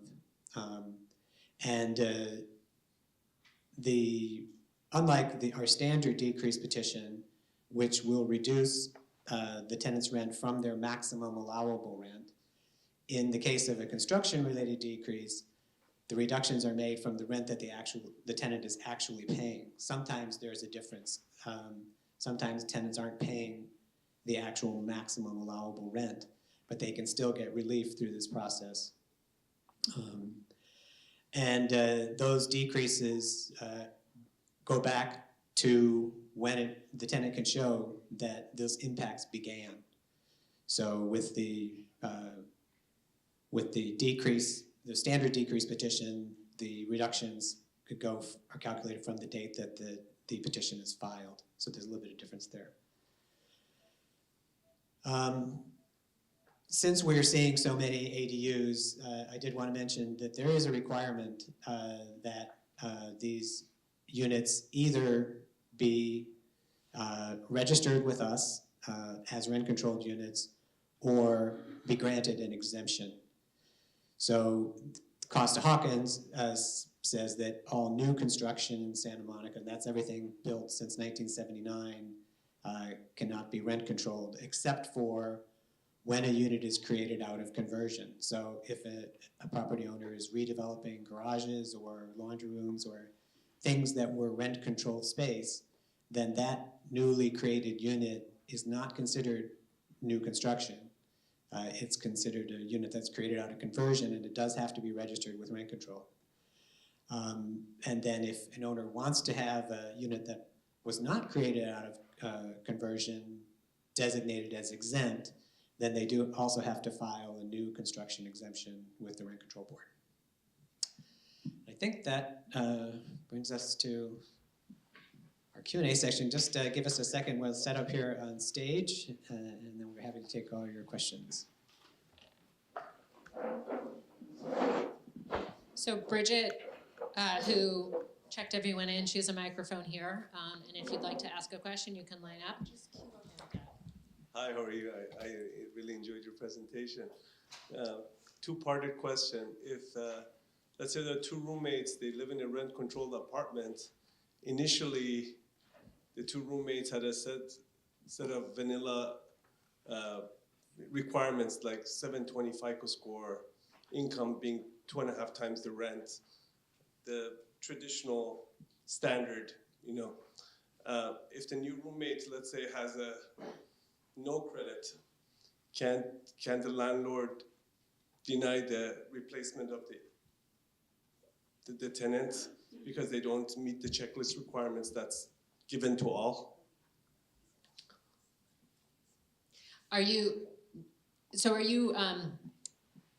The situation that Autumn and Town talked about was when a tenant wants to replace an occupant who's moved out with a roommate who's a subtenant. So they're not being added to the lease as a new tenant who has a direct relationship with the landlord. They would be added as a subtenant of the tenant who's remaining. Oh, so the tenant is still on the hook, the primary tenant? Right, so the primary tenant would still be on the hook for 100% of the rent? Yeah, sorry. So yes, the primary master tenant would be liable for the entirety of the rent. And their part, I guess the rent would then be supplemented by the subtenant. So because that master tenant is liable for the entire rent, it really isn't lawful for you to deny a subtenant based upon credit score, because regardless, you could sort of go after, I guess, if you want to say it that way, that master tenant, because they're still liable. But the whole issue here is if they had a roommate that they split the rent with, and they can't afford it on their own, you as a landlord cannot deny them that sublessee to allow a sublessee to come in as a secondary roommate and assist with that rent. Does that make sense? What if it's a substitution of tenant, not a sublessee? Like Two tenants on one lease. yeah, two tenants in one lease. They're, let's say, young professionals, and one of them moves out. And you're allowing a new tenant onto the lease? And the tenant number one finds another friend, puts an ad on Facebook Marketplace, and finds another friend to be tenant number two. If you're going to allow them to be added to the lease, then yes, you can have them go through the regular application process. Okay, I was a little confused. Yeah. You can't require that the only way they can bring a new person in is if they get added to the lease. If they say, I don't want to add them to the lease, I just want to have a roommate, they have the right to do that and go through this other process. Oh, okay. But you can let them know they are then liable for the entire rent. Okay, what if they don't want to be? They have to, can they recuse themselves from being liable for the entire rent? I guess with landlord's consent they can, right? Again, yeah, if you're willing to let if the landlord would like to have the new tenant come in and sign on to the lease and is willing to do that and sign a new lease with this new person, the landlord's entitled to do that, the landlord's just not required to do that. All right, thank you. So if a landlord might not want to enter into that sort of an agreement because then they're entering into a new tenancy with a new tenant who might otherwise not have had these protections against a rent increase. But if the landlord wants to do that, there's no limitation on their ability to do that if they choose to. Good evening, everybody. Thank you for this presentation. A lot of information I learned tonight, so thank you. On the subject of Santa Monica Municipal Code 8.100, otherwise known as tenants' rights during construction, there's so much to unpack here, so forgive me, I have a few questions. If you would please clarify that any time, if I understood you correctly, a landlord or contractor rather obtains a permit from building and safety, is it always required that they get a means and methods plan, whether basic or whatever's required? Yeah, so any work that requires a permit, if the work is going to be done in a tenant-occupied building, the landlord needs to submit a means and methods plan. And that's, so, now forgive me, my understanding is that it has to be requested by a representative in building and safety at the time that the contractor or landlord is applying for that permit. But I feel like it's been really discretionary and unfortunately not happening. And then there's another, okay, so there's other two parts to 8.100 requirement. And one is that the means and methods plan is given to the occupant minimally 5 days before the commencement of the work, and that whomever is distributing that means and methods plan submits a proof of service back to building and safety. But they don't appear to be doing any of that. So can you elaborate on some of these things I'm describing? Right, I mean, so there's a requirement in the codes in some cases, and there are a number of people here with questions, so we're not gonna be able to answer every question. But there's a requirement in the code for, and as I mentioned, in some of these cases where you can get a permit same day, it's not feasible to serve the tenant with the means and methods plan before you get your permit. So in some cases, and you can submit the means and methods plan if it's approved by the city or deemed satisfactory by the city. The landlord has to submit the means and methods plan to the tenant before starting the work, and typically that's supposed to be 5 days in advance. In other cases, they are required to submit the means and methods plan to the tenant and provide proof of that to the buildings department before the permit is issued. I don't know that I'd have to double check, I don't know if there's a 5-day time lapse there. But if you're a tenant and you're in a building and work has started and you haven't gotten a means and methods plan, or you don't feel like you had enough notice of the means and methods plan, you can contact the code enforcement division, and they can look into whether or not there's a satisfactory means and methods plan on file and whether they complied with these obligations. Yeah, I don't think that anybody's doing means and methods plans, and code enforcement certainly is not following. I'll send you an email, but Thank you. thank you. I have a lot of questions too, and I'll try to just ask the most pertinent ones. A question kind of riffing on the previous tenant. What if your landlord, 1, refuses to identify themselves, 2, refuses to put anything in writing, any notification, 3, just continues to make repairs for years on end and the construction, circular saws, noise, and particulate matter in the air cause me respiratory distress. What are my remedies? And another question, I've spoken to the post office because I'm having problems with consistent mail delivery.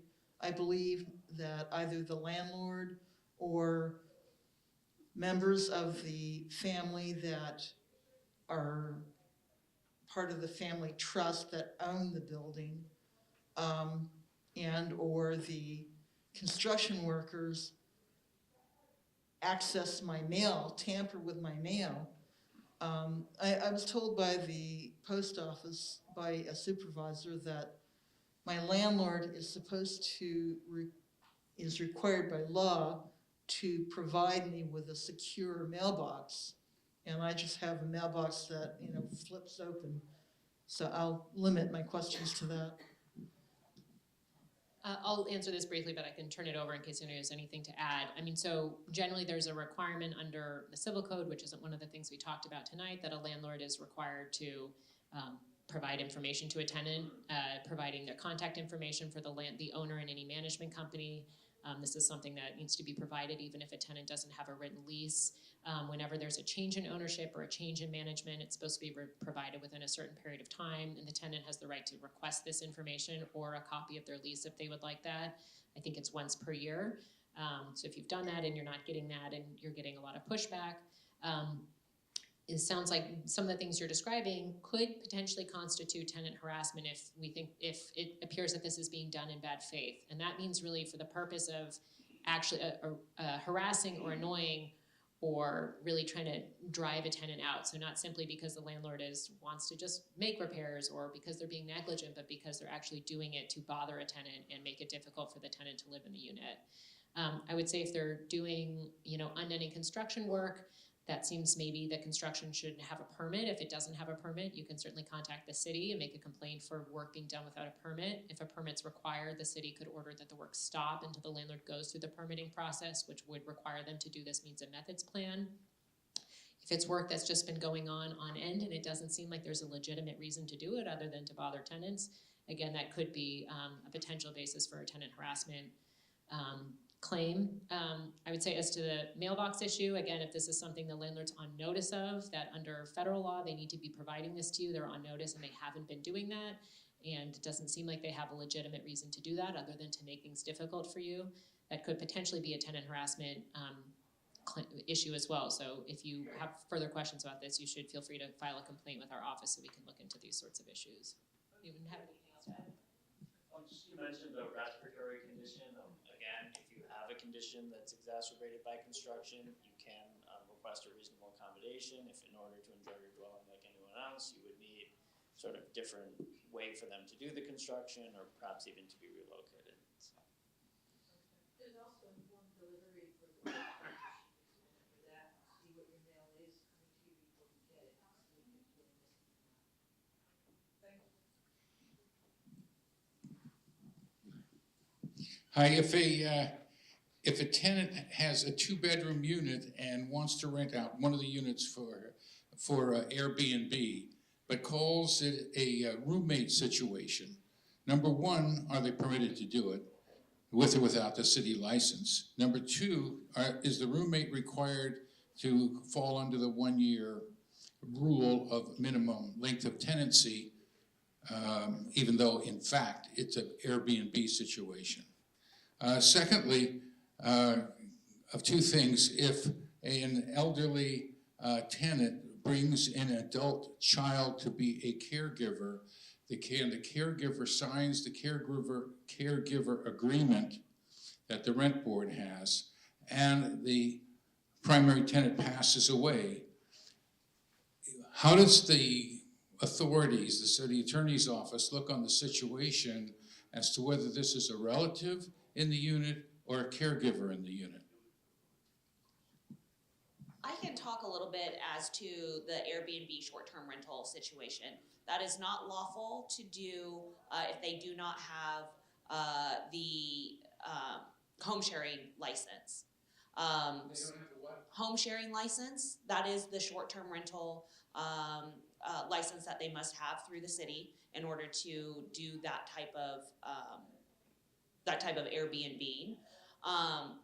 If I guess your lease likely could prohibit that type of behavior within it. The But a tenant can have a home, would you say? Yes, a tenant can have a home sharing license. It's often, that's what happens, is a tenant has a unit that they have an extra bedroom or they have extra room within their home, and they do sort of sublease through like Airbnb short-term rental, but they have to do it lawfully through the city's short-term rental licensing program. However, you as a landlord, and this is something that I'm assuming you're a landlord, but a landlord, you might want to seek legal guidance on the prohibitions within a lease that you could set forth. But you as a landlord within your lease could prohibit that in your lease agreements. If you don't have that in your lease agreements, Well, it comes under no subletting, doesn't it? Doesn't that come under the no subletting clause in the lease agreement? I mean, You call it home care, but what if the person doesn't do any home care, they're just a roommate, huh? Home sharing agreement. home sharing. Okay. I mean, What's the difference home sharing and roommate and no subletting? And even there, they can't charge more than what the MAR is, which frequently is. The home sharing ordinance includes a lot of requirements, including that it be the primary residence of the person who is hosting the home share. So it could be the master tenant who's hosting the home share. I'm not positive whether or not I don't know whether a tenant who brings in a home share guest, I don't believe that person would necessarily qualify as a subtenant for the purposes of the charter. But I don't know, it's something we can look at more closely and try to give you a more informed answer if you'd like. so you can reach out to our office. I had a second. Yeah, I think the question was about a caretaker after like the tenant that they're taking care of leaves. I don't know that that would fall under the special protections that I was discussing, in part because, again, it's only a small category of people. It's children, spouses, and domestic partners who've lived there for at least 1 year who are protected from eviction after the original tenant leaves. The caregiver is a child. The caregiver is an adult child. I would say it is possible. Again, it would raise this question of were they a sublessee or assignee? And so I think that would be something that you could reach out to our office about. Thank you. So I just want to add, so for those people who are caregivers and they have submitted a form to you, that form is a statement of non-tenancy of the caregiver, and the caregiver has to provide an address at which they actually reside. So it's a little bit different from the situation where it becomes their own residence. Hi, Dan, thank you as always for doing all this, and I know some of you are new faces, at least to me, but I always recognize Dan. Okay, so going back just to make sure with the lease, 22 years in an apartment. On my lease it says renter, and it's mine and my husband's names. But then on another section it says named renters, and it's our names and our children. Our children are now in their 20s. They have consistently lived with us, except for when they went to college, but they've been back for over 5 years now. So now that we technically are kind of empty nesters as far as we don't need to take care of them, but all 4 of us are roommates, I've always said to them, like, when we travel, whatever you do, if something happens to us, don't give up the apartment until you talk to the city. So this is kind of going into what I think you were talking about. So I wanted to find out if something happens to us. I get if like one of us still survives. The kids are still good, the adult kids. What about if something happens to both of us? Do we try to get their names on a lease with us? What happened? Because this is their home. This is the only home they've had. I would say generally, certainly if a landlord is willing to agree to add them to the lease, that provides kind of the greatest protection and there wouldn't be any controversy about it. And so if that's an option, that's always, that's optimal. With respect to what we were talking about in terms of the protection from eviction and also the rent, it would depend on, they would have, so if they're children who've lived there for a year and the tenants would have to no longer be there due to death or incapacitation. So it is limited to that in order for them to be protected from eviction. And then the sort of secondary question that might come into play is, are the children subtenants of the parents? And so it could be complicated if, for example, they were paying a portion of rent to you. But presuming they're not paying any rent and they're really just family members, they're not subtenants or assignees, they're children that have, lived there for many years, and then the parents are no longer there due to death or incapacitation, then it is possible that they would be able to effectively inherit the rent control for the property. So it's better for them not to be paying us, is what you're saying, as subtenants? Yeah, again, we can't give legal advice, but one of the standard in the state law is whether or not they're a subtenant or an assignee. And so a subtenant would generally be, they have their rights through you and they're paying you.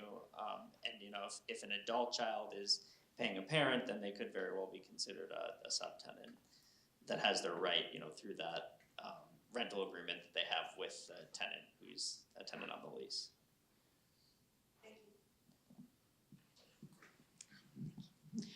Thank you, everyone. I just have a quick question about the Ellis Act. And one question that then will lead into the other question was, first question being, is there a statute of limitations in terms of the Ellis Act as far as a landlord being able to say, I have no intention of using this property for anything, for a residential rental unit, and then 5 years later changing their mind. And in terms of protections, obviously, the Barrington building is an exceptional case because it was such a mass eviction. But is there any consideration or any possibility for city attorneys' offices and to sort of look at units that are possibly evading the question of the Ellis Act and litigating and doing something to prevent landlords from unlawful activity? So first of all, just some background on an owner returning to the rental market after Ellising. So if they return the same unit, so they don't demolish and build a new unit, if they return that unit to the rental housing market within 2 years, then they have to offer it back to the tenants who were displaced and also can be sued for unlimited damages. For up to 5 years, for up to 10 years, they have to offer the unit back to the displaced tenant if they said they wanted to come back. Within 5 years, they have to offer the unit back at the same rental rate as it was when the tenants were displaced, plus any general adjustments that were allowed in the interim. After 5 years, they can rent the unit at market rate. And so the Ellis law does presume that there's a possibility of owners not going out of the rental housing business forever. And it's just the question of whether or not it's done in good faith. I've seen properties that come back of 5 years in 1 day, which is suspicious, but I can't say more than that. You can't actually do anything about it because and I guess the question would be then too is, an individual tenant is not gonna wait around for 2 years, sleep in a tent on the street, and then potentially, just in case because they think that the landlord's acting in bad faith. So my question is, can the city do something about it? And can the city be the one to actually institute those fines? We actually, at the Rent Control Board, have begun a monitoring process. We kind of started it a few years ago, but now more regularly. We are sending our inspector out to properties that have been Ellised just to see if there's any sign of any kind of activity. For those units to be occupied, they're supposed to have some sort of occupancy permit. Sometimes it's claimed that it's a family occupancy or no rental, but many tenants who have been displaced pay attention to the properties from which they were displaced.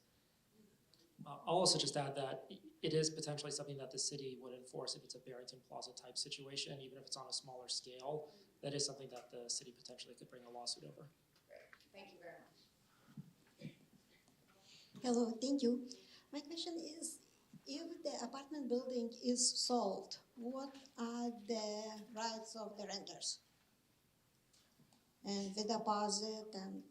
Sure, so the sale of an apartment, it wouldn't change your tenant's rights. You know, for example, if you're protected by rent control and just cause for eviction protections, all of that would continue with the new owner. I believe Romy mentioned a little bit ago that there are legal requirements, so the new owner does have to disclose various different things, including you know, who you would have to serve or contact in the event that you wanted to do something legal, contact information, property management, all of that. So generally just a change of ownership, a sale alone, wouldn't directly affect tenants' rights most of the time.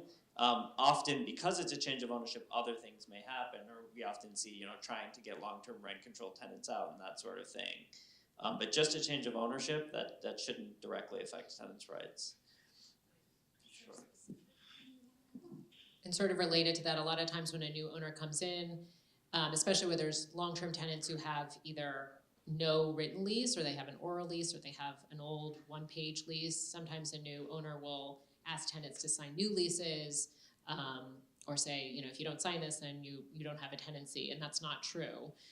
Under the rent control law, a new landlord or any landlord can't require a tenant to sign a new lease that's materially different from what their original lease was. So if you had an old one-page lease, or if you had no written lease whatsoever, and you just paid rent to your landlord, you've established a tenancy, and your landlord can't require you to enter into a new lease that would change the terms of that tenancy.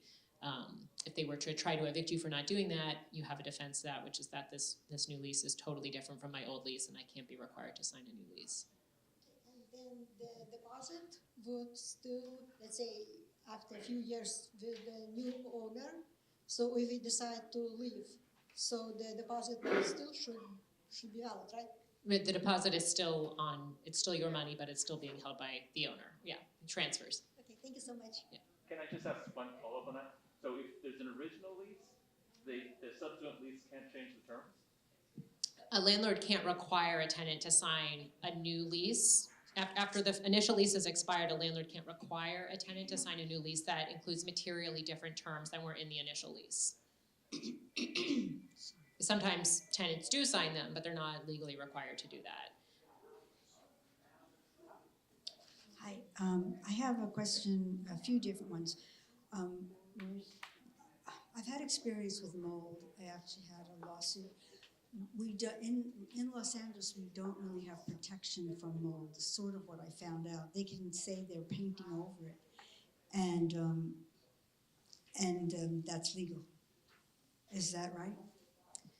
We do have in our property maintenance code, which is a part of our Santa Monica Municipal Code, there is a violation of the property maintenance code could be the existence of visible mold in certain levels of visible mold in different types of rooms. It might be different in a bathroom versus a bedroom, but that could be a violation of our asset maintenance code, and if it rises to a certain level that appears to pose a danger to the tenant, then that could render the unit uninhabitable. So it's both a violation of state law and our local laws. We also see often that there can be mold that may not rise to the level of a violation of one of our codes, but it could, again, pose a particular threat to a tenant who has a medical condition that's triggered or exacerbated by mold.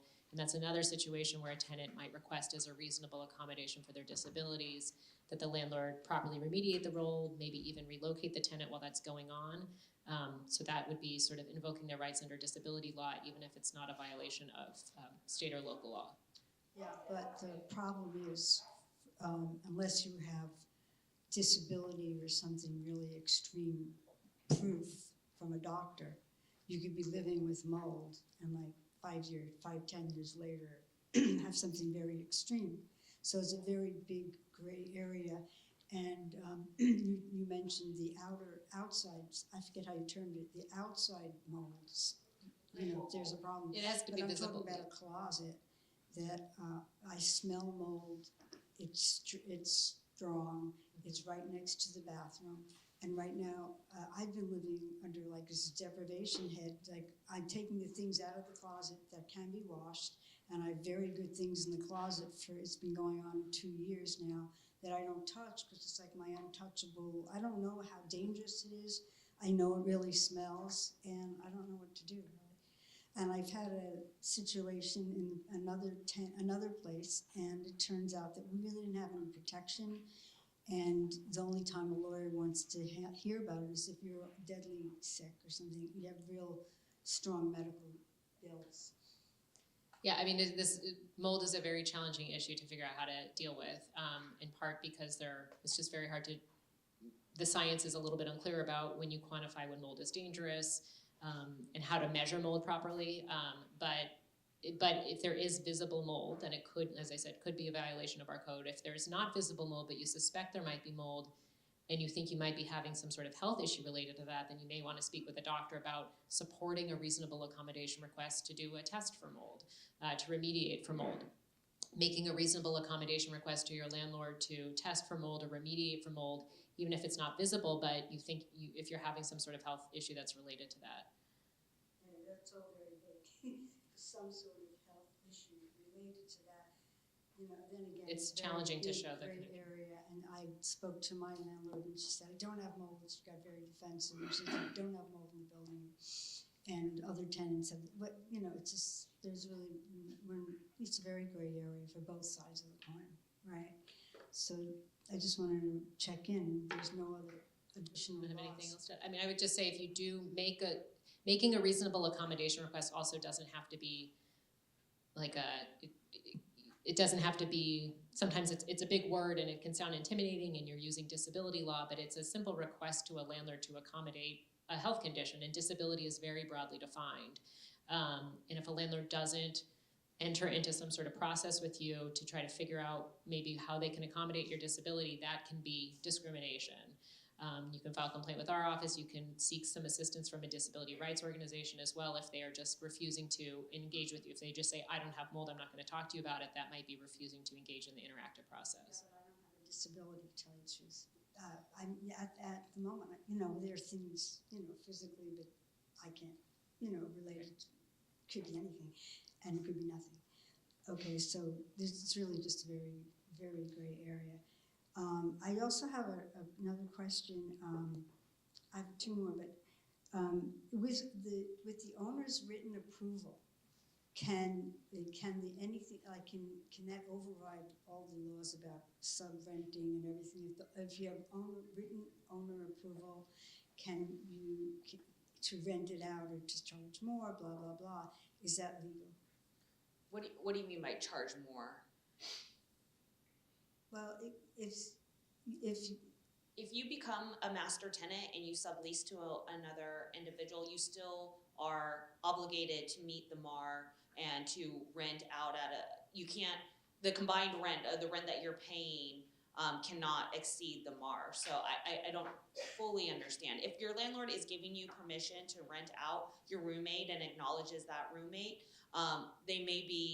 that's a qualified roommate. That's someone that maybe he's willing to put on the lease. Is that what you're saying? No, but it's okay. I'll leave that one alone. But this Sorry. is the last question. What is it for your deposit money? The return of your deposit money. What are the I've heard different things about what they can legally take off and what they can claim. Because when I moved into the apartment, some things were pretty damaged, and she didn't know it, and she went, I know, to the prior tenants and took a lot off their deposit, and they were haggling back and forth, and she ended up being nice, but it was a big deal for a while. And she said, "Well, I'm going to get them. They just trashed this place," and so I don't know what will happen when I leave the place, or what her rights are, what my rights are. Yeah, so generally there's limitations on deductions. And landlords cannot deduct from the security deposit anything that is beyond ordinary wear and tear, or they are only allowed to charge to bring the premise back to the condition at inception of the tenancy. So going back to when you begin your tenancy, anything beyond normal wear and tear, and depending how long you've been there, there's going to be necessary wear and tear on the carpet and et cetera. So going on top of that, they also have to provide an itemized statement listing pre-tenancy, but here that didn't come into inception until now. So, but really they still need to provide an itemized statement listing the deductions, the reason why, and providing this to you in writing. So then you can have the ability to challenge that if needed. Last time I left an apartment, they charged something like $350 to repaint the apartment. And someone told me they're not allowed to charge for that, because that's ordinary wear and tear. Just, it's, again, some gray areas. And then all the difference, like if you painted the walls some like different color that is, you know, that then maybe they can charge for repainting it back to a normal, you know, like a beige color or whatever. But that wasn't the case, and they acted like it was normal to charge $350 or whatever it was to repaint the apartment. And I was told that they're not allowed to charge that, whatever. The California Department of Consumer Affairs has a very good publication, and it's available on our website. There's about 10 pages in there about, you know, various things, what an owner could deduct from a security deposit. Depends on the length of tenancy for some things. You have that publication on our website. And also, I mean, just, the new laws do make a lot of requirements for the landlord to take photographs at certain times, but we always suggest that tenants also take their own photographs and document. So as soon as you move out, or at the last moment before you leave, video, take pictures, also so that they can't make additional claims, that you have proof also of what it looked like when you moved in. I mean, it's obviously too late now because you're living where you're living, but when you move out, take videos, take pictures, so that you also have your own proof. But at the next place that you move into, take photos like the day that you move in before anything's in there, so that you also document the condition before you move in. Thank you. May I ask a follow-up on that? You know, like say somebody lives here a long time and the property has changed ownership, how would they know, say, the original condition from like when somebody moved in, if they've been there 20 plus years, let's say?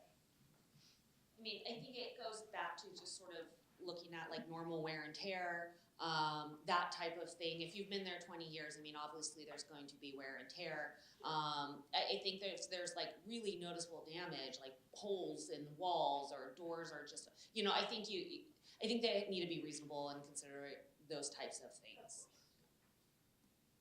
Hello, good evening. Thank you for your time. It's late in the evening, so on a humorous note, I'd like to say something first and then ask a perhaps serious question. I was actually dragged to come to this meeting by a master tenant. And to quote myself, I said, oh God, it's going to be boring and stupid and a complete utter waste of time. So I'm actually very glad to say that it's not boring, and I actually learned a lot. And many of my questions were actually answered by the people who were 5-6 people ahead of me, so thank you very much. And I actually found out that as a person, the benefit type for a temporary location were standing between a cat and a dog, because the person gets $40 and a cat gets what, 37, and the dog gets 68. So that's meal per diem. That's the $40 is for food, but the per diem is so that you can maybe house them somewhere. I just thought that was very funny. Oh, I'm between a cat and a dog. Oh, lovely. On a serious note, so if one is in a multi-unit building, and let's say several units are being completely gutted out and being remodeled, and you know they're just next door to where the tenant lives, and does the landlord have any obligation to actually notify and give in detail what they're doing inside every unit, although, you know, the units are over there and there and there, and, you know, there are all kinds of stuff being done. And as a tenant, he has any entitlement to inquire and go in and say, hey, what's going on? Should I know? So the landlord is required in the means and methods plan to lay out generally what kind of work they're going to be doing and where they're going to be doing that work. That's a public notice that should be They're required to give the means and methods plan to every tenant who's in the building, even if the permit is for work that's not in the tenant's unit. So if, Never been done. right, so if you haven't gotten a means and methods plan, you should feel free to contact the city, the code enforcement, or the building and safety department. It's possible that they also don't have a permit. They're also required to post certain notices about when they can and can't do work. And so if they're doing work that they never got a permit for, let the city know. If they haven't gotten a permit, the city can order them to stop to do the work and require they go through the permitting process, which again requires them to kind of generally describe what the work's gonna be. It may not be in a certain level of detail, about exactly what kind of fixtures they're doing. I'm not talking but- about one night jobs. I mean, these are several days and weeks cutting So if out you haven't the whole seen place. notices at the building suggesting anything identifying that they have a permit or when they can and can't do the work, I would encourage you to make a complaint to the city so they can determine if they actually have a permit, and if What's not. the note is what, green or yellow or something? Yeah, I've seen It can be That's- sometimes on just a Yeah. white piece of paper, It should be on the front door of the building or something. usually, yeah. None of that. So yeah, you can call 311 if you think they might be doing work without a permit. Okay, thank you very much. Can they be penalized retroactively for not having used one, like over a bunch of time? Potentially, if they've done work without a permit, they typically get a notice that they need to go get the permit, and then they might get a citation. That's a requirement of state law that they get an opportunity to go correct that issue. But if they continue to not get a permit, then sometimes that can be a basis for a citation, which includes fines. I want to call anonymously, obviously, yes? I believe so, yes. Is there time limits on when they need to get a permit if code enforcement? Yes, if code enforcement goes out there, they may do a notice of violation, they give them time, compliance date that they need to, as well as if they issue a citation. Well, if they don't need that, I mean. Then they can. Years go by and. Then the escalated enforcement happens, I mean, there's a lot of different options that potentially could happen. We probably need to get to the next person who's been waiting in line. And a follow-up question, are there kinds of work that require no permits, like, let's say, touch-up paint or? Of course, yes. Then what's excluded that comes? So you would have to speak with the building and safety department about at what point you cross the threshold that requires a permit, but yes, small things like painting doesn't necessarily require a permit, but you should speak with building and safety if you have questions about that. Most work that's going to be, getting into walls, addressing electrical, plumbing, that sorts of thing. Hi, thank you very much. Very interesting, fascinating. So I'm in a situation similar to another person who asked a question. I'm the person on the lease. I've got 4 children also on the lease that are now adults. And one of my youngest son was away working and going to school, he's still at school, wants to come back to the apartment. So he hasn't been living there. Do I need to kind of add him on or do something to that? He's actually on the lease, but he was working out of the country and in school. But I don't think I really have to do anything for him to go back and live there, right? It seems like he's Right, I mean, if he was a minor at the time that you entered into the lease and he never signed it, he was still an occupant, an authorized occupant, and this is sort of, as Autumn said, you have the right to have him or replace him with another occupant, but in terms of, I mean, if your lease lists you and 4 other occupants, then you basically have the right to have 5 occupants in your household, regardless of who they are, whether they're your sons or somebody else. Okay, so But if it's your son and he was already authorized, you don't need to, reauthorize. Even though now he's an adult. Right. Okay, but he's not paying rent. Okay, that's that story. The next thing is that caused us to look really deeply into this rental agreement that I signed actually in 1995. And it does have a clause like you can't have anyone else there for more than 7 days per month for a 30-day period. So does that mean like if my sister comes to visit from Chicago, she can only stay 7 days? Or do I need to get like permission for her to stay 10 days? Or like how much is this important? That kind of gets into contractual issues, and that is something that we can't address or that's giving you legal advice. So I would definitely seek out, you could seek out a landlord tenant attorney that could kind of guide you in that legal area, but that's not something that, we can't look at your lease and give you legal advice as to what your lease says and what you should do, unfortunately. Okay, so obviously the first thing it says you could get written permission, so the first thing is just ask, is it okay? If that's what it says, then absolutely, I would follow your lease. Other than that, get legal advice. Okay, thank you so much. A lot of it, by the way, seems like get legal advice, but okay, thank you. Hi, I have an apartment. I live in a 3-bedroom apartment, and I originally moved in with a roommate, and the roommate moved out like a couple years later, and then I'm the only person on the lease. And now I want a roommate to, and this was 25 years ago, I want a roommate to be able to afford my rent, and my landlord tells me, said I can't have anyone live there, and if anyone comes in out of my apartment or the building, questions them who they are. So I'm curious, I just want to confirm that I am allowed to have roommates. I'm the only one on the lease because when the owner was removed from involvement in managing the building, she had an on-site manager. That manager has since passed away, and so now the owner is involved in day-to-day operations. And so I'm just curious what my rights are. Am I allowed? I'm the only one on the lease, but when I rented it, I did have roommates, and I've always had roommates. But when the landlord became involved, she looked at my lease and said I'm not allowed to have anyone. When was the last time you had a roommate? You said 25 years ago? No, that's when I moved in. Oh. The last time I had a roommate was 6 months ago. But I'm doing it without notifying her because she said I'm not allowed to have anyone in my unit. And I have a 3-bedroom. So. And you've been renting it without getting her approval? Yes, I have. And yeah, because I was allowed to with the on-site managers.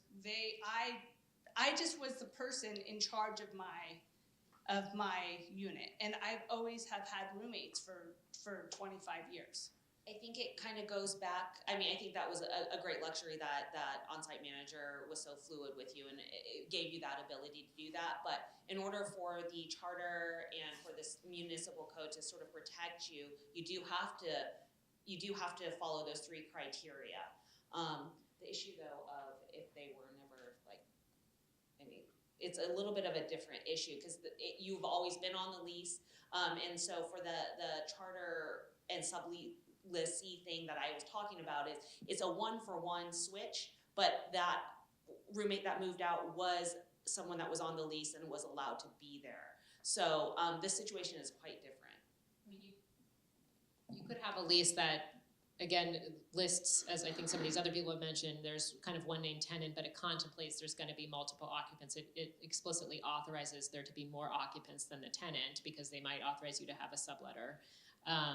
So if at the time you moved in, there were multiple people and someone has moved out, you might have an argument. There might also be an argument that if your lease says no subletting, but you've been doing this for years and years and the prior landlord said it was fine, there might be an argument that they've waived that. Same landlord, Right. just different. There might be an argument they've waived that. So these are all kinds of things you might want to get like a legal aid or some other lawyer to look specifically at the facts of your situation to figure out sort of where you fit in all of this. And is that harassment when they're asking anyone that comes and goes, like, who are you? How are you related to me? Is that okay? I think you'd have to look at, what information they have, what their basis is for asking that question. If you haven't, we'd have to look at all of those facts to determine if they're really doing that in bad faith to make that person or you feel uncomfortable versus they're truly, they're new to the building and they don't know the answer to those questions. So, I mean, we could take a look at that information if you wanted to, again, either contact either legal aid or us to see. And I don't have my lease from, am I allowed to, are they required to provide it? Yes, so that's once a year under the civil code, you can ask for a copy of your lease and the landlord's required to provide that. The other thing is this protection we've been talking about really is an important protection if your lease says you cannot sublet. If your lease doesn't say anything about sublet or you don't have a written lease at all, then this doesn't come into play at all. Okay. So there's no prohibition on subletting if you don't have a lease that says you can't sublet. Okay. What if the lease says we don't allow subletting? How does that factor in fair housing? Because we have to screen all of our residents, but they can just have things sublet whenever they want if our roommate moves out. So if a lease doesn't say that a tenant can't sublet, there's no prohibition on their ability to sublet. But it says they can. It says that a tenant cannot sublet. Yes. Then We have to this is where this protection comes into play, that the landlord can't enforce or invoke that rule saying you can't sublet in the situation where the tenant is replacing someone who's moved out on a one-for-one basis. They could really only invoke that protection if a tenant is adding someone who wasn't, like an extra person who, increasing the total number of occupants than were originally allowed. How does that factor with fair housing? Because we have to screen and approve all of our residents, but if they're wanting to replace a roommate, they don't have to be screened, they can just let anybody move in. Is there any limits on how many times? Because, so, yeah, I mean, this gets to the reasonable basis that a landlord can deny a tenant the right to bring in a roommate. And as Autumn mentioned, in this scenario we're talking about, the tenant is entering into a landlord-tenant relationship with the subtenant. The landlord is not entering into any sort of landlord-tenant relationship with that subtenant. There's no sort of fair housing relationship between the landlord and the subtenant, because in between them is the master tenant who's stepping into the shoes of the landlord. So the landlord can impose certain screening criteria that might relate to whether this person is dangerous and might pose a risk to other tenants in the building. But generally, screening criteria such as income and credit qualifications and those sorts of things are not really reasonable for the landlord to have any concern with the subtenant, since they're not entering into that relationship with them. So even if our lease agreement says we prohibit subleasing, they're still allowed to do it? They're allowed to under this specific situation. That's Santa Monica only, or? Santa Monica, it's the Santa Monica Charter and Santa Monica laws. All the cities may have that. Yeah, I mean, depending on where you own or you're a landlord, you need to look at the city municipal code and charters and make sure that there's not similar protections, because there often are. Yeah, good question. I'm sorry, we have to go on to we need to go to the next one. I mean, I have a question, but you can It go. can't be unreasonably. But I just want to see if Those there's either maybe some purpose that you could screen for. I just feel like other residents will say, I want to be screened to move in here, how come my neighbor's roommate Well, didn't? you just point them to the law, and that this is what Santa, it's not you, you can point it back at the city, and that's what you And can it's do. also because the roommate isn't like, the person who signed the lease with you has to pay you the rent, regardless of Regardless. whether the other roommate Yeah, pays so it's them not rent. as if So it's not a question of financial ability. So you screened that person, not for fair housing reasons, because fair housing implies that you are going to give them a house regardless of their race, gender, and other issues. This is saying that if I'm a roommate, if I want to move in with this woman here, she's still going to be responsible for paying the rent. It doesn't matter if I have a 500 credit score and I don't pay her, she has to pay you. She's going to come to me and say, hey, I need the rent. She's still moving into the building, not. You can just, it's what the law is, so if they come to you and they complain, you can point them back to the city law, and that they can complain to the city. Okay, sorry, just to move us on, and sorry. One other thing that I wanted to mention though about the way rent control looks at base housing services. So the rent that you pay for your unit comes with all these things, a basket of goods. And one of those things is the number of occupants. So under the rent control, separate from the protections in the charter, if an owner denies you the same number of occupants as were provided on your base rent date, then you can get a rent reduction for that. It doesn't mean that the owner is going to allow somebody in, but we can reduce the rent because you're not getting the same number of people for your rent dollar.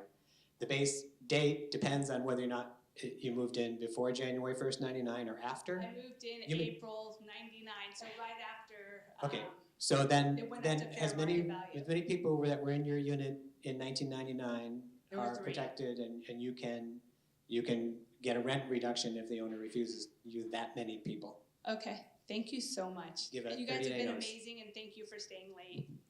Yeah, And we do have to, we're running out of We are time. gonna have to, I hope we have a chance, but we're gonna have to limit the remaining people to just one question and try to go through. Hi, I have a question. Tenant non-rent control units. The corporate owner, many apartments and the same corporate owner, the several management company, like just that. And I have few questions about it. And my first question about reduced amenities. our building used to have 10 free guest parking. In October, they eliminated those guest parking just by passing over control of parking spaces in a garage to the third company. I don't know what kind of company is that. How long we have to reflect on these reduced amenities, and do we have any protection in non-control units about it? It's the first question. The second question, I'm giving the question so you can figure out how to answer. The second question is about this kind of rental renewal notices. We have been living in an apartment for 14 years, in the same apartment. So they have changed management several times, but it doesn't matter. Renewal notice, they changed.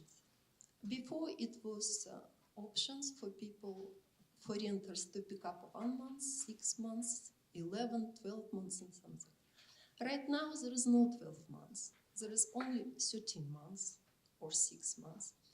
Do we have any protection against this one? Because we go for renters insurance, which they require us to have. It's just 12 months. You know, it's or you go month by month, or it's 12 months. What is it right or not to have just 13 months? We're going to need to, I want to make sure we have time for other people to ask questions. Yeah, but the another one might be interesting for everybody. Another thing that management decided to do, they decided, I guess, improve units, buildings, and they put this air freshener on in each possible place. You cannot even pass by, it's just taking your breath away. And it's not necessary because buildings are relatively new. At least our building was built, I believe, in 2008. And it's half open for air passing, but it's, there is any city regulation on these air fresheners, public places. Okay. And so, yeah, let's just take, we got that. So your first question was about the removal of the parking spaces as an amenity, but did you say that you're not in a rent-controlled building? No. Okay. Then I don't know what remedy you would have other than that's sort of maybe a breach of contract or something, but you know, the owner's not providing what they said they were going to provide, but we don't have any remedy for that. For the lease renewal, you're generally not required to sign a lease renewal unless it's under the rent controlled units. If it's you completed your initial term and the owner is asking you to complete a renewal for another term of like duration at the same terms, then you'd be required to do that. But otherwise, your tenancy goes month to month, and there's no requirement that you pick a longer term. Yeah, well, I would just add, the same is true for multifamily that are covered by just cause for eviction protections, even if it's not rent controlled. So you're only required to sign a new lease if it's of like duration and with, you know, the terms are substantially the same. What was the last? The air freshener. I mean, the only thing I can think of is, again, if it's a reasonable accommodation. So if you have a respiratory or a health condition or a mental health condition, and it's negatively affecting you and you can't fully enjoy your apartment, then you know, you could get a doctor's note and you could request that they make some kind of change about that. Okay. I think we need to move to the next person though. Thank you. Okay. Thank you. Hi, thank you again for having this meeting with us. It really helps. Just a quick clarifications of some of the stuff that was brought up. Town, I was telling Town that I'm gonna need to ask some questions, but anyways, as far as the security deposit, you mentioned that if it's small units, so you had up there really fast, it was 2 to 4 units. If one owner owns, then you can have more than 1 month rent, or?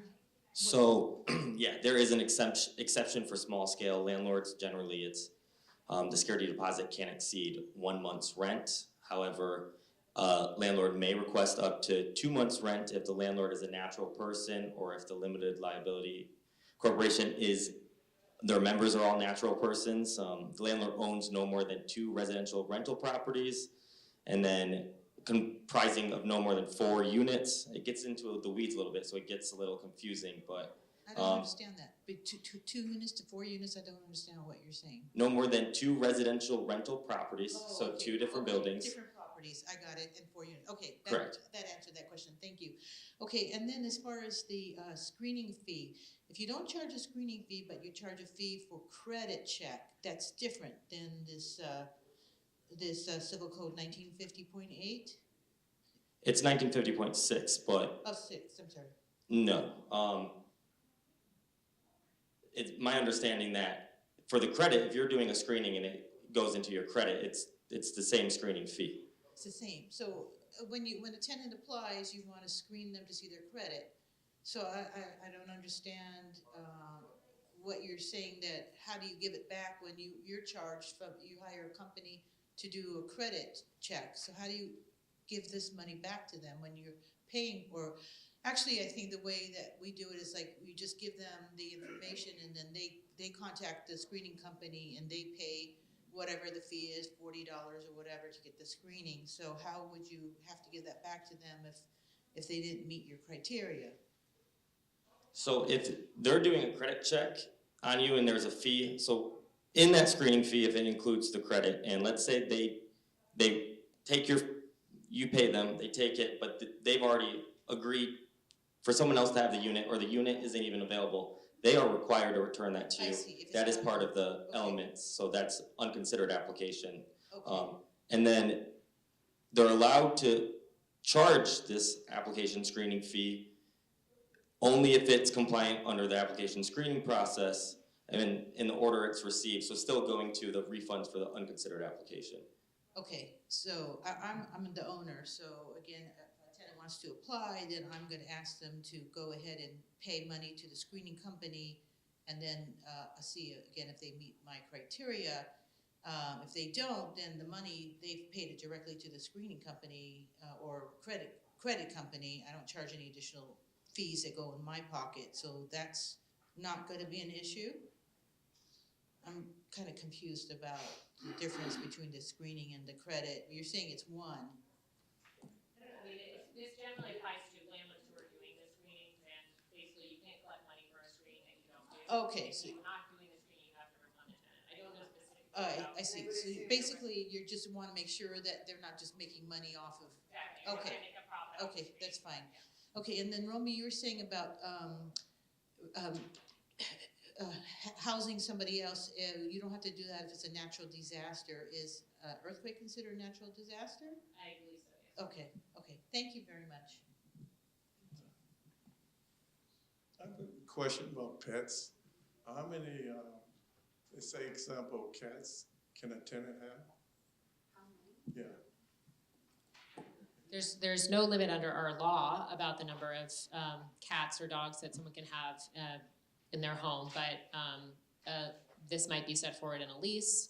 A lease can limit the number of pets someone can have, but if a lease does limit the number of pets someone can have, the tenant can always request as a reasonable accommodation that they be entitled to have more pets if that's necessary to accommodate their disabilities. A lot of times people have emotional support animals or other service animals, and so those don't qualify as pets technically. Under, if a lease prohibits pets, an emotional support animal or service animal does not qualify as a pet.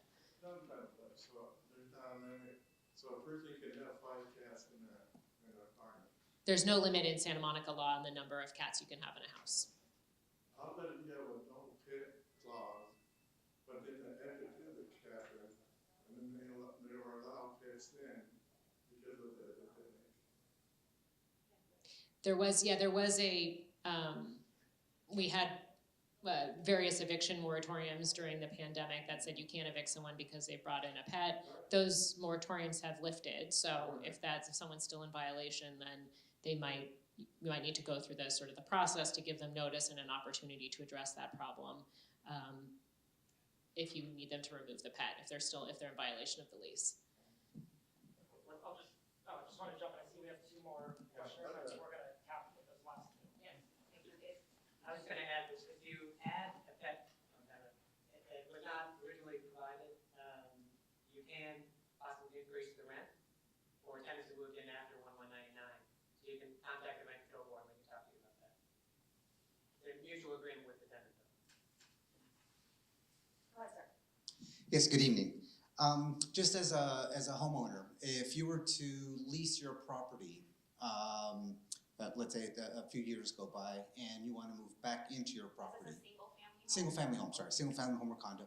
Would the relocation, the permanent relocation costs come into play, or do you just give notice and just do regular? Do you have to give a certain amount of notice? Yeah, there are notice requirements. If it's an ongoing periodic tenancy, you have to give 60 days notice.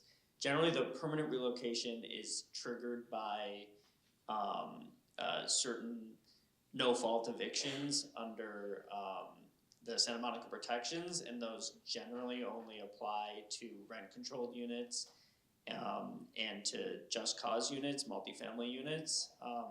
So there are some exceptions, and it's possible that a condo could be rent-controlled, but generally speaking, that may not be triggered for a single-family home or a condo. Okay. And is that something that we would have to continually double check? I know different laws have been trying to change that over the years. Do you know of if that is, because if I'm gonna lease something for 2, 3, 4 years or travel and then come back, could that possibly change in the near future? We can't predict when the law is going to change, but again, as of now, those just cause protections don't apply to single family homes and condos. There are some state law relocation and just cause protections that also generally don't apply to single family homes and condos, but that may not always be the case if it's owned by a corporation. I'm trying to remember what the other exception is. If you don't give a tenant a proper notice of exemption under the state law, then there could also be just cause protections that apply to single family homes and condos. Okay, thank you. The building doesn't have enough parking spaces or garages for the tenants. My question is, if the owner is allowed to rent the garage to people from outside. Is this also a non-rent control building? Rent control it is, completely 100% rent control it is. To rent the parking spots to And some people, outside people to park. and some people would like to have, rent or, Was it an amenity as part of your lease originally? No, we have 11 apartments in the building, and there are not enough spaces or garages for everybody. But the owner rents, to people from outside who are not the tenants. Yeah. I think you would need to contact code enforcement to have them look into whether or not that is allowed and whether or not, that also is a business situation and they may need a business license to do that.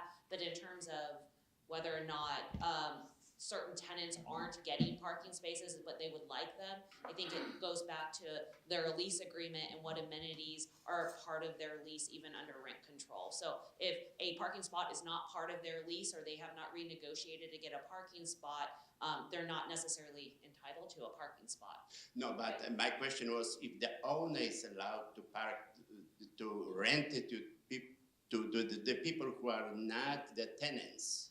They may be able to do that under the code, but you might need to, we don't deal with that, so you probably need to contact code enforcement to see whether or not this location has the proper licensing to conduct that type of business.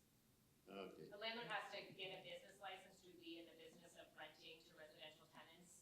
Whenever you're engaging in any business in Santa Monica, you have to get a license. If you are renting out Probably parking they don't spaces- have any license. Right, but if you're renting out Probably. parking spaces, that's a different kind of business, so they might have to Okay. get a separate license and there might be zoning implications for that, so. And I would like to make a comment about the score, because there was a question over here from the credit reporting agency.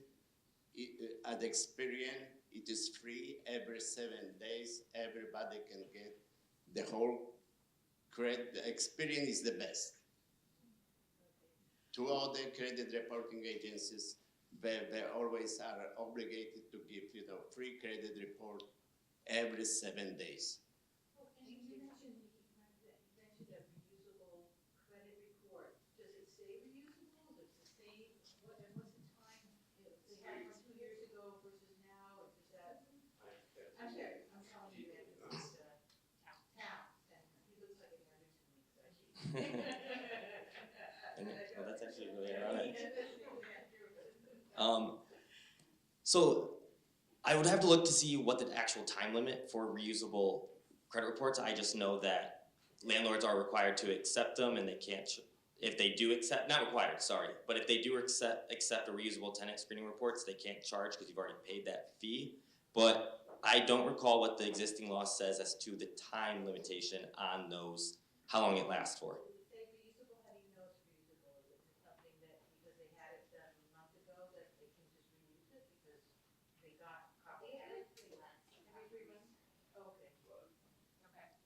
Thank you, everyone.